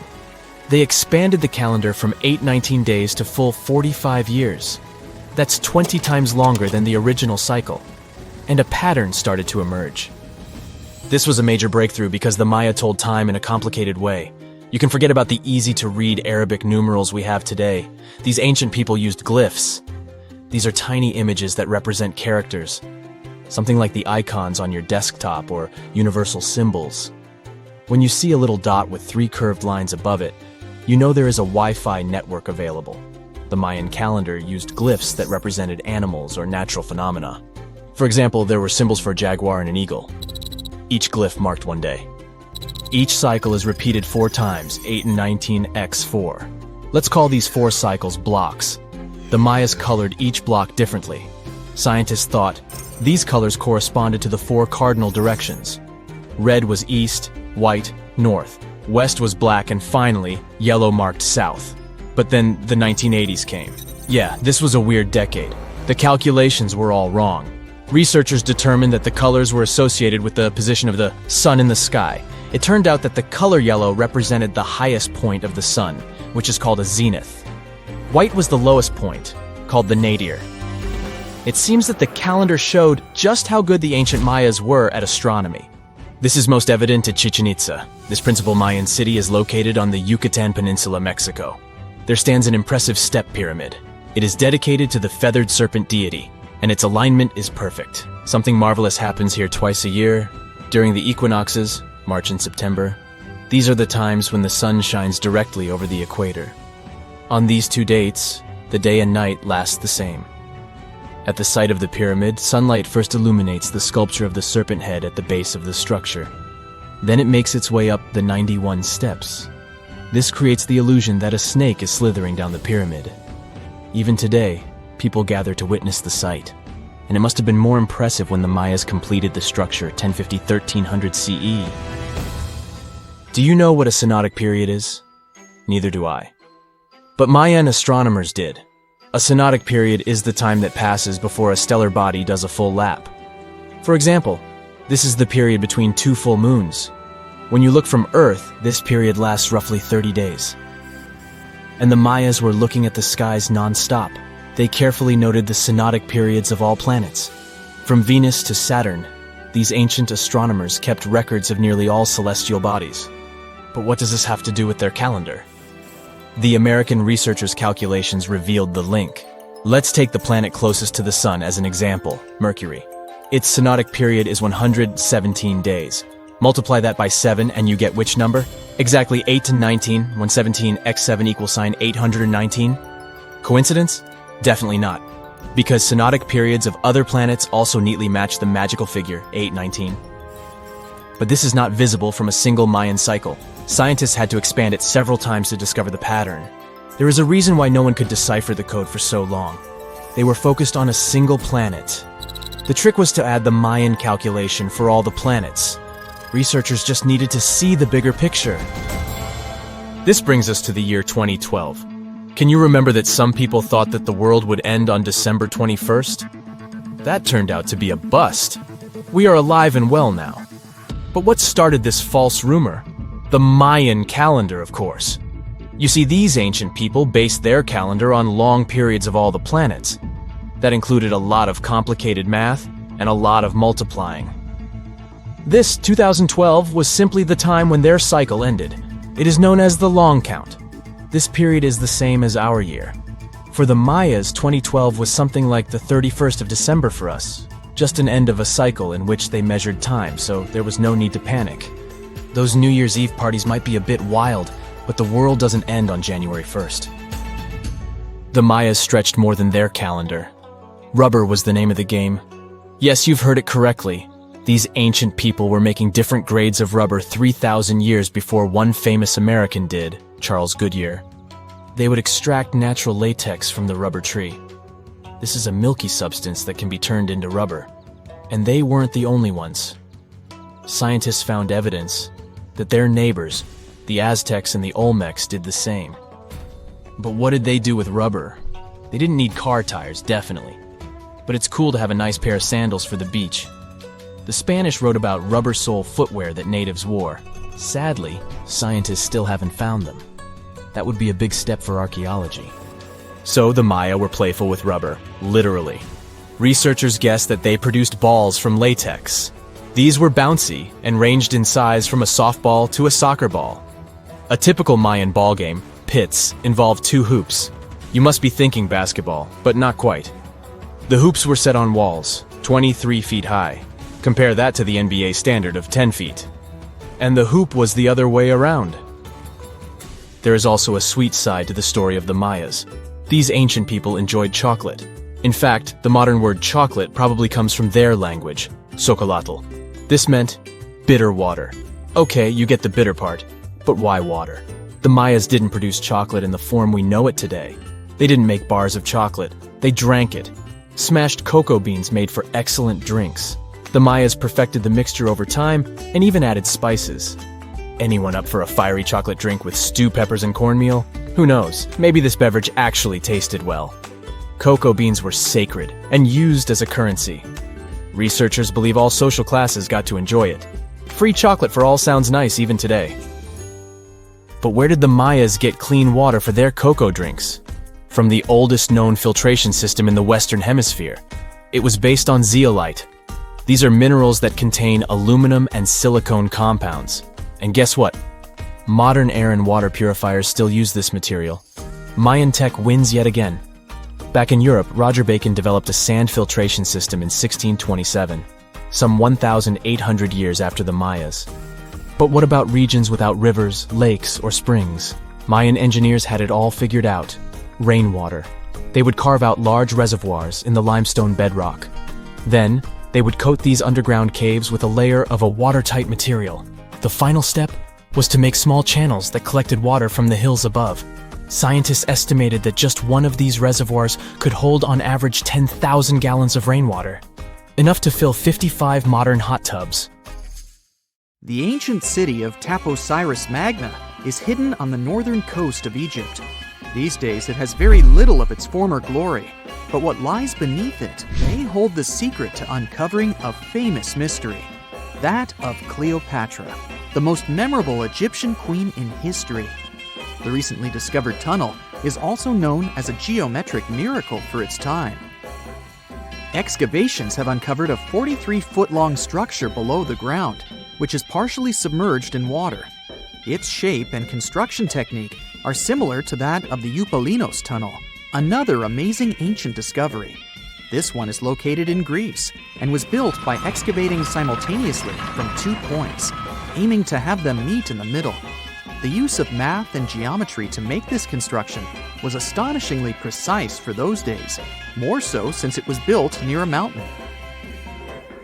Archaeologists that have been working on the Taposiris Magna site since 2004 believe this tunnel may lead to the lost tomb of Cleopatra. The clues they found so far seem to back up this theory. For starters, the city and its temple were built by one of Cleopatra's ancestors, Ptolemy II. All the architecture seems to indicate it was dedicated to the ancient spirit Osiris and his queen Isis. Throughout her reign, Cleopatra did try to associate herself with Isis, so it may be no surprise she chose this location as her final resting place. Scientists have yet to pinpoint Cleopatra's tomb, but research continues with the help of modern technology. To study this location better, archaeologists have even used a special device called ground-penetrating radar. This tool allows us to analyze what lies beneath the ground without being intrusive. Since this tunnel is so old, research needs to be done very delicately.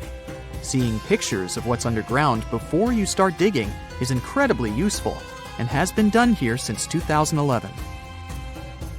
Finally discovering Cleopatra's tomb may help us piece together her story, especially what might have happened during the last portion of her life, which is still surrounded by mystery.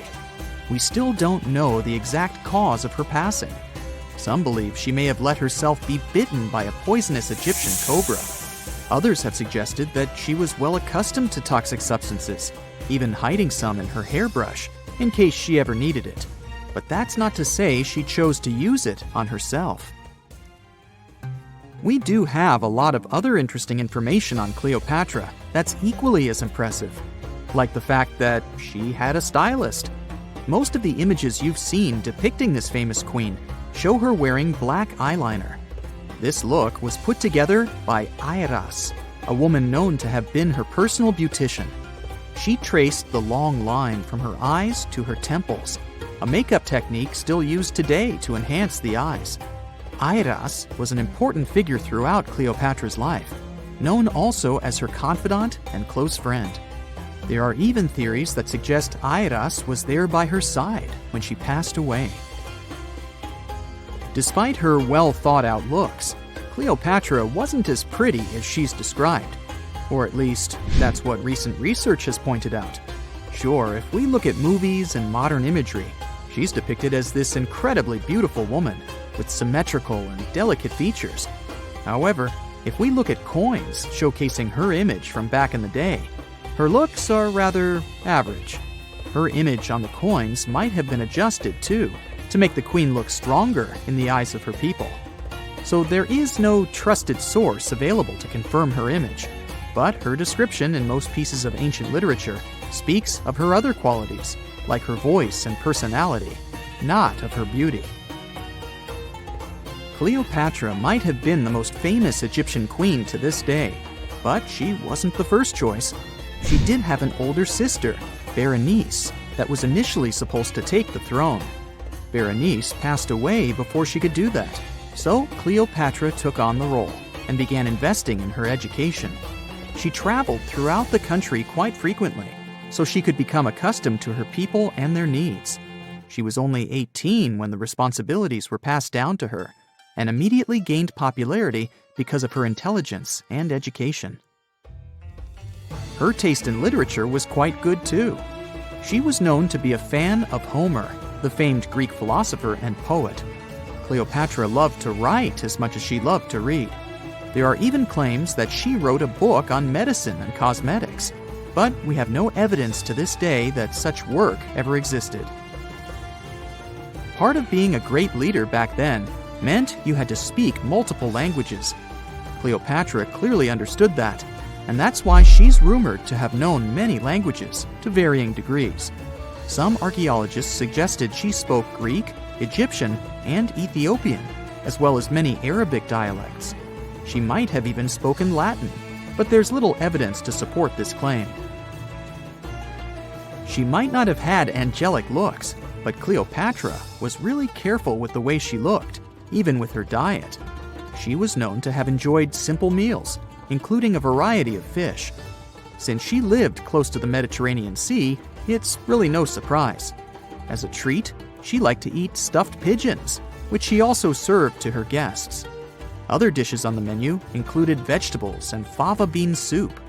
Fruits and nuts weren't missing from her diet either, and she was also a big fan of honey. Recently, a team of experts has even tried to recreate her famous perfume. Think of it like the ancient equivalent of Chanel No. 5. Cleopatra was known to be a fan of luxurious scents, which she believed could even influence how people treated her when they met. The basis of this scent is myrrh, a resin gathered from a local tree. Other ingredients added to the mixture were also found back in the day, like cardamom, olive oil, and cinnamon. The results may not be quite as delicate as the perfumes we know and use today. Its consistency was way thicker, and the scent lasted way longer. When she was at the height of her power, Cleopatra might have been the richest person in the world. Back in the day, she ruled over a territory that stretched across the Mediterranean, from modern-day Libya in the west through Egypt to Syria in the east. This is the largest territory ever ruled over by a woman. In today's currency, her worth might have been somewhere around $95 billion. The calendars we use today may have been introduced by Cleopatra herself. She presented the idea of leap years and leap days to Caesar, the Roman emperor she was known to have been close with. Taking her advice, Caesar made these adjustments part of the official Roman calendar. The ancient Egyptians already knew the year was longer than precisely 365 days. They discovered this by studying the brightest star in the sky, called Sirius, and concluded that a year is actually 365 1/4 days long. It was Elizabeth Taylor that famously introduced Cleopatra to pop culture when she played her in the 1963 film bearing the same name. Up until that point, it was the most expensive film ever made. It was originally supposed to cost somewhere around $2 million, but ended up costing a mind-boggling $44 million. That's mostly because of script and production issues. To make this iconic movie, producers created 79 sets from scratch, as well as over 26,000 costumes for the cast. Elizabeth Taylor's Cleopatra costumes alone cost somewhere around $200,000. Thankfully for the producers, the movie made headlines and was well received by critics, making it a box office success. A lot of people associate Cleopatra with another famous Egyptian ruler, King Tutankhamun, nicknamed King Tut. Surprisingly, apart from both of them being Egyptian pharaohs, they have nothing else in common. For starters, King Tut lived around 1,300 years before Cleopatra did. and there is also no connection regarding their ancestry. Cleopatra had Macedonian Greek roots, while King Tut was a native Egyptian. The majority of us have believed for a really long time that Stonehenge, one of the most iconic monuments in the world, was an ancient calendar because of its alignment with the summer and winter solstices. But no one could figure out how it really worked. Now, a team of researchers have come out with another study. It turns out that Stonehenge could have functioned like the solar calendar. It's a similar principle to the solar calendar ancient Egyptians used to have, the one based on a year composed of 365.25 days. Each of the stones from this big mysterious sarsen circle represented one day within a month. Sarsens are what we call these large boulders. It's actually a perpetual calendar, where people could track every winter solstice sunset. That way, those who lived near Stonehenge, which is today Wiltshire, UK, could keep track of the days and months of the year. We all now understand this mysterious calendar system because of this interesting discovery in 2020. The team has identified the source of 50 of the 52 sarsens that make up the iconic stone circle we all know about. They analyzed the chemical composition of these sarsens and traced their origins to the West Woods in Wiltshire, which is about 15 miles away from the monument. Not only did these 50 sarsens come from the same source, but they were also placed in their current position at approximately the same time. They make the outer circle of Stonehenge, together with a horseshoe-shaped inner ring. Near the center of the monument, there are smaller rocks, known as bluestones. The team traced the origins of the bluestones all the way to Wales. They also discovered that the sarsens share a common chemistry, over 99% silica with trace elements. Two sarsens were different from each other and also different from the main cluster. These sarsens were arranged in 3 different formations at Stonehenge. 30 of them formed this huge stone circle that dominates the monument. 4 station stones ended up in a rectangular formation outside the circle, while the rest, located inside the stone circle, were constructed into 5 trilithons. A trilithon is when you have 2 vertical stones with a horizontal lintel at the top. 30, 5, and 4 are pretty interesting numbers in the context of this calendar system. The 30 uprights that are spread around the main sarsen ring could represent days of the month. If you multiply that by 12, you get 360. Add on 5 more, those from the central trilithons, and the result is 365. And to really adjust the calendar to match a solar year, you need to add 1 extra leap day for every 4 years, right? The team believes the ancient people used the 4 station stones to keep track of this part. So, in this system, they paired the summer and winter solstice every year with the same pair of stones. Ancient people started building Stonehenge about 5,000 years ago, and it took more than 1,000 years to finish the work. But the Stonehenge you see today is not the complete, original version from the beginning. People have broken and taken away many of its old bluestones and sarsens. The entire structure also changed over time since there were generations and generations, 180 of them to be precise, that passed since the beginning of Stonehenge, who would participate in the building and rebuilding of it. People created Stonehenge in 4 stages. They first built a circular enclosure that stretched over 330 feet, 100 meters, in diameter and went around 56 pits. A high bank flanks the ditch of the enclosure, while there's a low bank on the outside. Some theories even say that this part was some form of a communal cemetery. Later, in the second stage, builders added a horseshoe of sarsen trilithons. In the third stage, they constructed a ceremonial avenue that was nearly 2 miles long. It possibly traced the path of the bluestones. People moved from the Aubrey holes to the Q&R holes, a double arc that these bluestones have been arranged into. At this stage, builders also reorganized the entrance stones and recut the main enclosure ditch. During the fourth stage, the stones were broken and builders etched carvings into the sarsens. Later, the bluestones ended up being modified again. Builders didn't leave any written records about how they managed to drag these heavy stones to the site and get them to stand so perfectly upright. But there are theories that say their techniques were more closely associated with woodwork than masonry.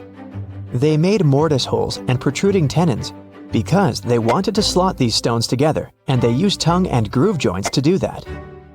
When they dug the hole for the stones, they placed timber poles at the back of the holes that were used as brace support. Then they moved the stone into a position and hauled it upward with ropes. They packed rubble into the hole to make sure the stone stayed in place. A pre-industrial farming society put this fascinating monument together using only tools made of stone and bone. Not even the wheel had been invented yet. This unusual formation is also known as ringing rocks.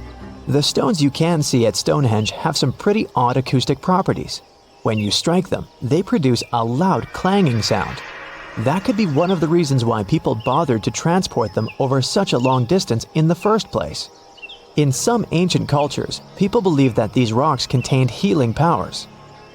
It's a really popular location that attracts over 1 million visitors a year. When it first opened to the public, visitors were allowed to walk among the stones. They could even climb on them, as there weren't any restrictions. Until the 19th century, visitors would regularly chip off pieces of the rock to take them home as souvenirs. They would also engrave their initials into the stones. They camped within the circle and dug fire pits, not realizing that the digging pits could seriously undermine the stability of the entire monument. Over time, visitors have encountered more and more restrictions until the monument was finally roped off in 1997 because of the serious erosion of the stones. That means if you want to visit, you can only view it from a distance unless you want to pay extra for the stone circle experience, which can be arranged outside of normal visiting hours. Stonehenge originally had 2 entrances that led into the enclosure. There was a wide one to the northeast and one that was a bit smaller and located on the southern side. If you look at it today, you can see there are many more gaps. This is mostly because of tracks made later that once crossed the monument. The ground within Stonehenge has been severely disturbed, and it wasn't just about random visitors digging fire pits. There was a group of people who dug a large deep hole within the stone circle in the 17th century because they were looking for treasure. Then there was Charles Darwin, who also did some digging because he was studying earthworms in the area. He wanted to know how these worms could impact objects in the soil over time.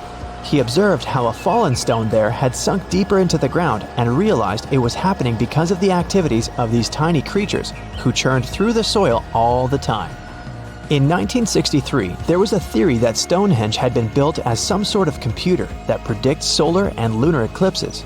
Later, some proposed it was actually constructed as a monument to ancestors that had passed away. This theory says the permanence of its stones represented the eternal afterlife. The average sarsen you can find there weighs 25 tons, while the biggest one weighs around 30 tons. If you want to get an idea of how massive these stones really are, you can go behind the visitor center in the outdoor gallery to check out a replica sarsen stone. It's a true copy of a freestanding upright from one of the trilithons that are located in the inner horseshoe of the monument. There are 5 Neolithic houses at Stonehenge based on real archaeological evidence of houses found in that area. Each of them had stake-built walls and a chalk floor. Some even had furniture. There was also a lot of trash discovered, which means people in this area used to like celebrations and feasting. Research has shown that people lived in these houses for 50 to 100 years, around 4,500 years BCE, which was the time when the builders brought the sarsen stones to Stonehenge. During the time they were building Stonehenge, generations of people went through major changes themselves, from the Stone Age to the early Bronze Age. They were no longer as static and isolated. They started to travel and trade more, which means they communicated way more than their ancestors, even internationally. This is how they could have spread the word about Stonehenge, and it's also when the whole mystery and fascination with the monument began. On October 30th, 1759, the inhabitants of the Middle East were jolted awake by an earthquake. Cracks appeared in the walls of their homes, roofs began to crumble. People ran out of their homes and gathered in open areas. But because of strong shocks, they kept losing their footing and falling. A month later, there was another earthquake, but it turned out to be even stronger. Trees broke, houses collapsed, deep cracks appeared in the ground. The disaster lasted for 2 minutes. Oases, roads, and cities were destroyed. Incredibly, Balbek's ancient buildings withstood earthquakes. Some historians state that this majestic and mysterious place was built during the Roman Empire, but many researchers disagree. Whatever the truth is, the city is one of the main archaeological phenomena of humankind. The most amazing building of Balbek is the Temple of Jupiter. The inhabitants of the Roman Empire believed that Jupiter held power over lightning and thunder. The building looked like a platform with 54 columns. A massive roof rested on these columns. Today, you can only see 6 70-foot-high columns. Each of them consists of 3 sections and resembles a pencil. The cores of these pencils were made of lead. This made the columns exceptionally strong. Each of these pieces of stone weighed an incredible 80 tons. That's the weight of 35 Ford Explorer SUVs. Look, this is the largest block in the Great Pyramid of Giza. But compared to the blocks from Balbek, it doesn't even look that impressive. The foundation under the Temple of Jupiter was preserved. That's how specialists figured out it consisted of about 25 monolithic stones, weighing 450 tons each. It means that the blocks from Balbek weigh almost 4 times more than the blocks from Egypt.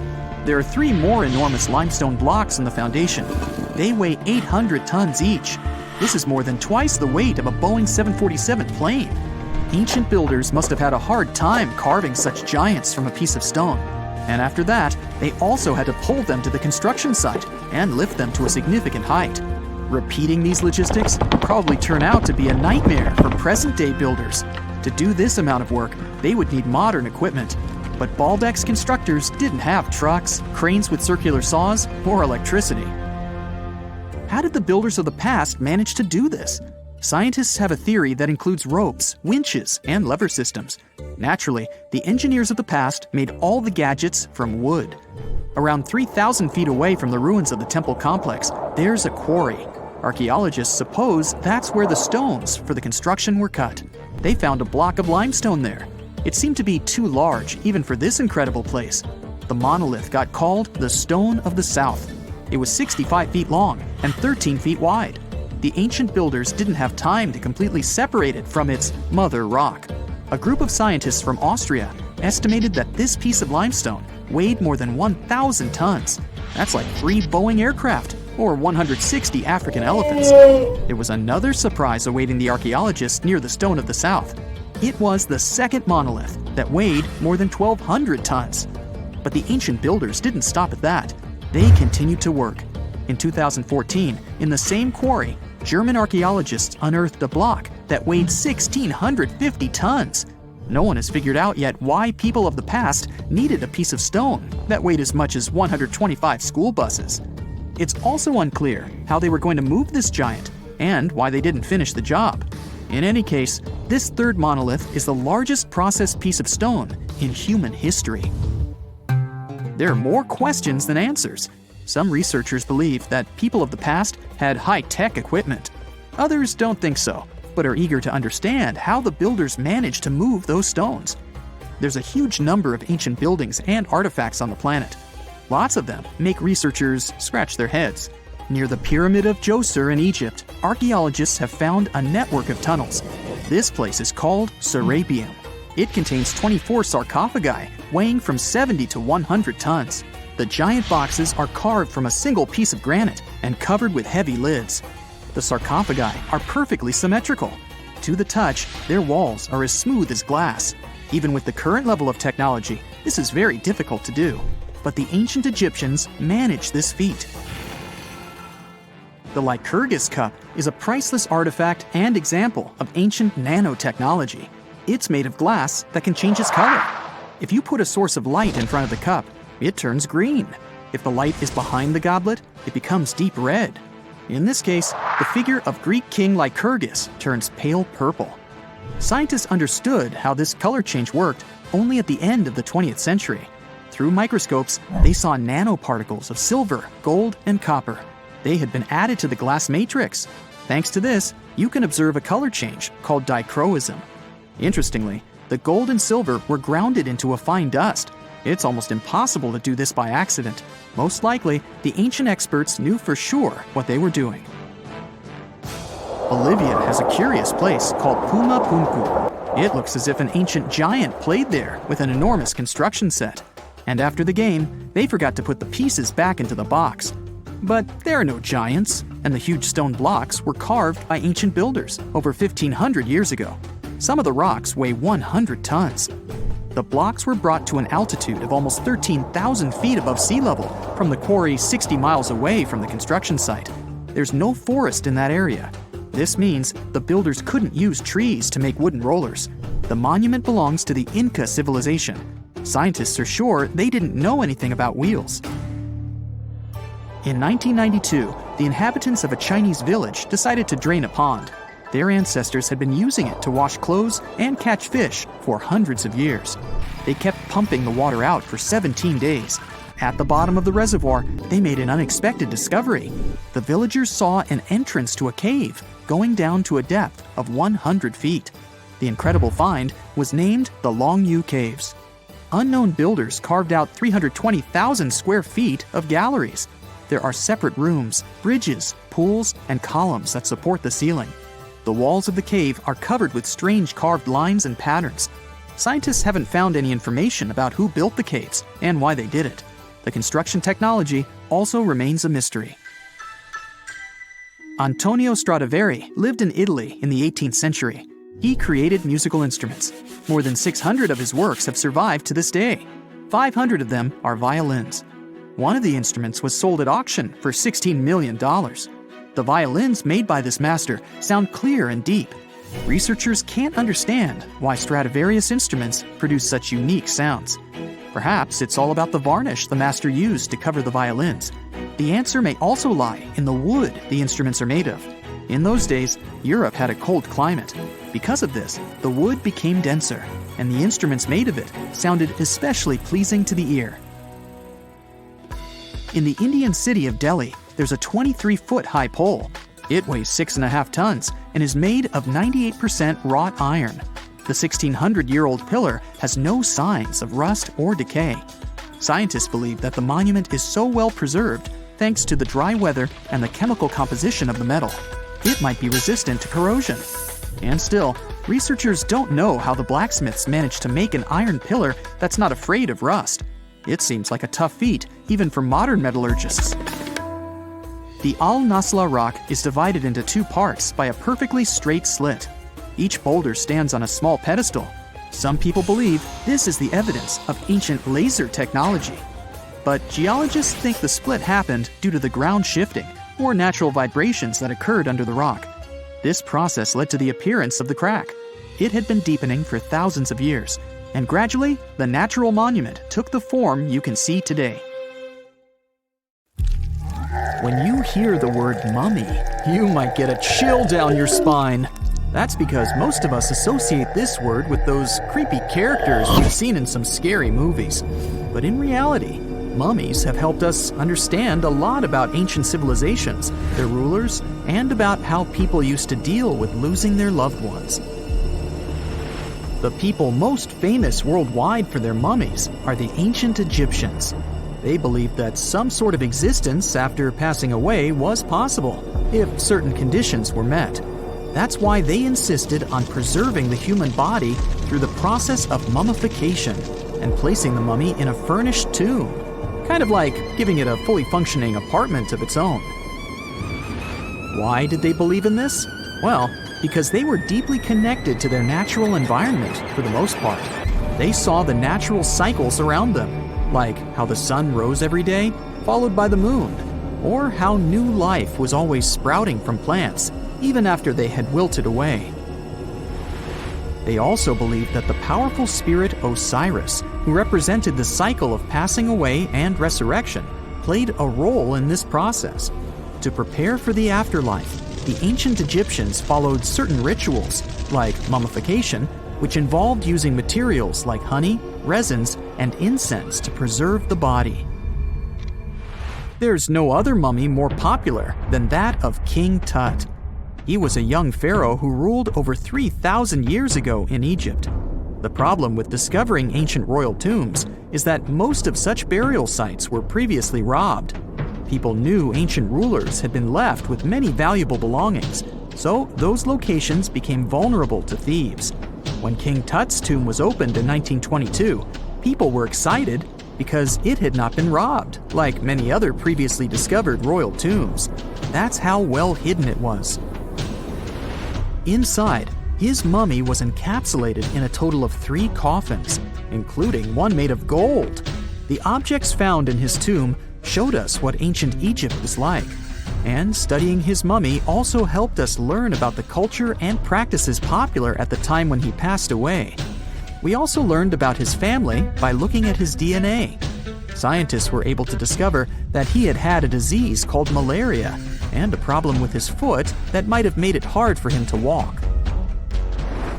Ramses II was another pharaoh in Egypt who ruled for 68 years, which was quite a lot back in the day. He was known for his expansion campaigns and building projects. Many objects from his time as a ruler still exist today, including a large statue of him. Ramses II was about 6 feet tall and lived to be about 90 years old. After looking at his mummy, scientists concluded that he may have had a medical condition that affected his spine. Now, remember those thieves I mentioned before? They are probably the reason why Ramses II ended up in a plain coffin in a secret collection of royal mummies at Deir al-Bahari, which was rediscovered in 1881. Thankfully, archaeologists were able to identify him because his journeys had been recorded on his wrappings. The process was really tedious too. In fact, in ancient Egypt, the mummification process could take a staggering 70 days to complete. A special person would say a very specific speech while delicately handling the body and drying it out using a type of salt called natron. They also used linen and resin to make the body look more lifelike and to wrap it in cloth. The tomb was equally as important for ancient Egyptians. The walls of King Tut's tomb, for example, were adorned with intricate artwork that depicted his journey to the afterlife, from his burial procession to his passage through the underworld. The ancient Egyptians believed that everyone made this journey after passing away, and they filled their tombs with items and paintings to help the person in their spiritual travels. Additionally, the walls of the tomb were decorated with spells from a special book, which contained a collection of poems that the Egyptians believed would help people reach the afterlife. And speaking of how important this journey was, people also placed food in these ancient tombs. In King Tut's tomb, archaeologists discovered 36 jars of vintage beverages and 8 baskets of fruit, which were believed to be left there to help him in his journey to the afterlife. The Egyptians believed that traveling to the afterlife took a really long time, so they left a lot of supplies, such as food and water, to sustain their loved ones. Pharaohs also generally had numerous luxurious garments and beautiful jewelry in their tombs to ensure that they would have a fashionable journey. These items included various types of linen clothing, such as tunics, scarves, gloves, and headdresses, as well as a lot of gold jewelry with precious stones, like bracelets, buckles, pendants, necklaces, rings, and even precious depictions of insects for protection. Some were also deposited with fans made from ivory and ostrich feathers to keep them cool in the afterlife. Some ancient rulers were even placed in their forever apartments along with boats. For example, Pharaoh Khufu built the Great Pyramid at Giza as his tomb, and a large ship was found inside. King Tut, however, was buried with multiple boat paddles, but no actual boat. Instead, he had 3 chariots and numerous walking sticks made of precious materials, perhaps indicating he'd rather travel to the beyond by land, not by water. Amongst the most interesting objects found near ancient mummies are bottles of oils and perfumes. If rulers were supposed to be fashionable, why not smell nice too, right? Also, some of them had some ancient kinds of board games, most of them made out of precious materials like gold or ivory. One of those games was called Senet. It was very popular amongst the ancient Egyptians and very similar to modern-day chess.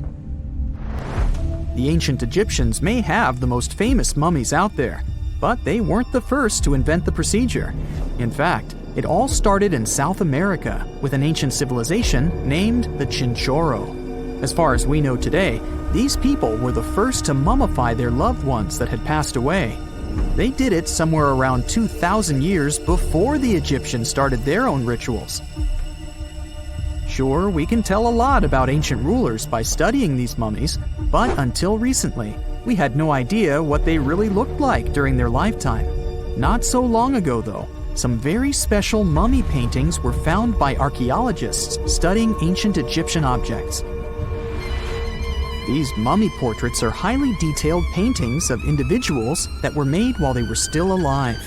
Such paintings were often painted on wood, as opposed to the classical portraits we all know about, which are painted on canvas. They are known for their realism and beauty, and have even been used by researchers to diagnose diseases by comparing them to the corresponding mummies. Some of these portraits also include depictions of jewelry, which was later found on the mummies. The recent discovery of these mummy portraits in Central Egypt is significant, as it marks the first time in over a century that such paintings have been found. Mummies appeared all around the world naturally, too.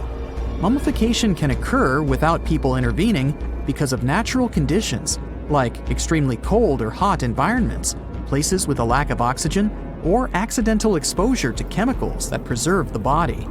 These conditions don't allow bacteria to grow, resulting in the body remaining more or less intact. Famous Otzi was one of these mummies. We know today he was a man who lived around 5,000 years ago in Europe. But upon his discovery in the Alps in 1991, Austrian authorities initially believed that he was a modern mountaineer because of how well preserved the body was. However, after the Iceman was removed from the glacier, it was determined that he was actually from the Copper Age.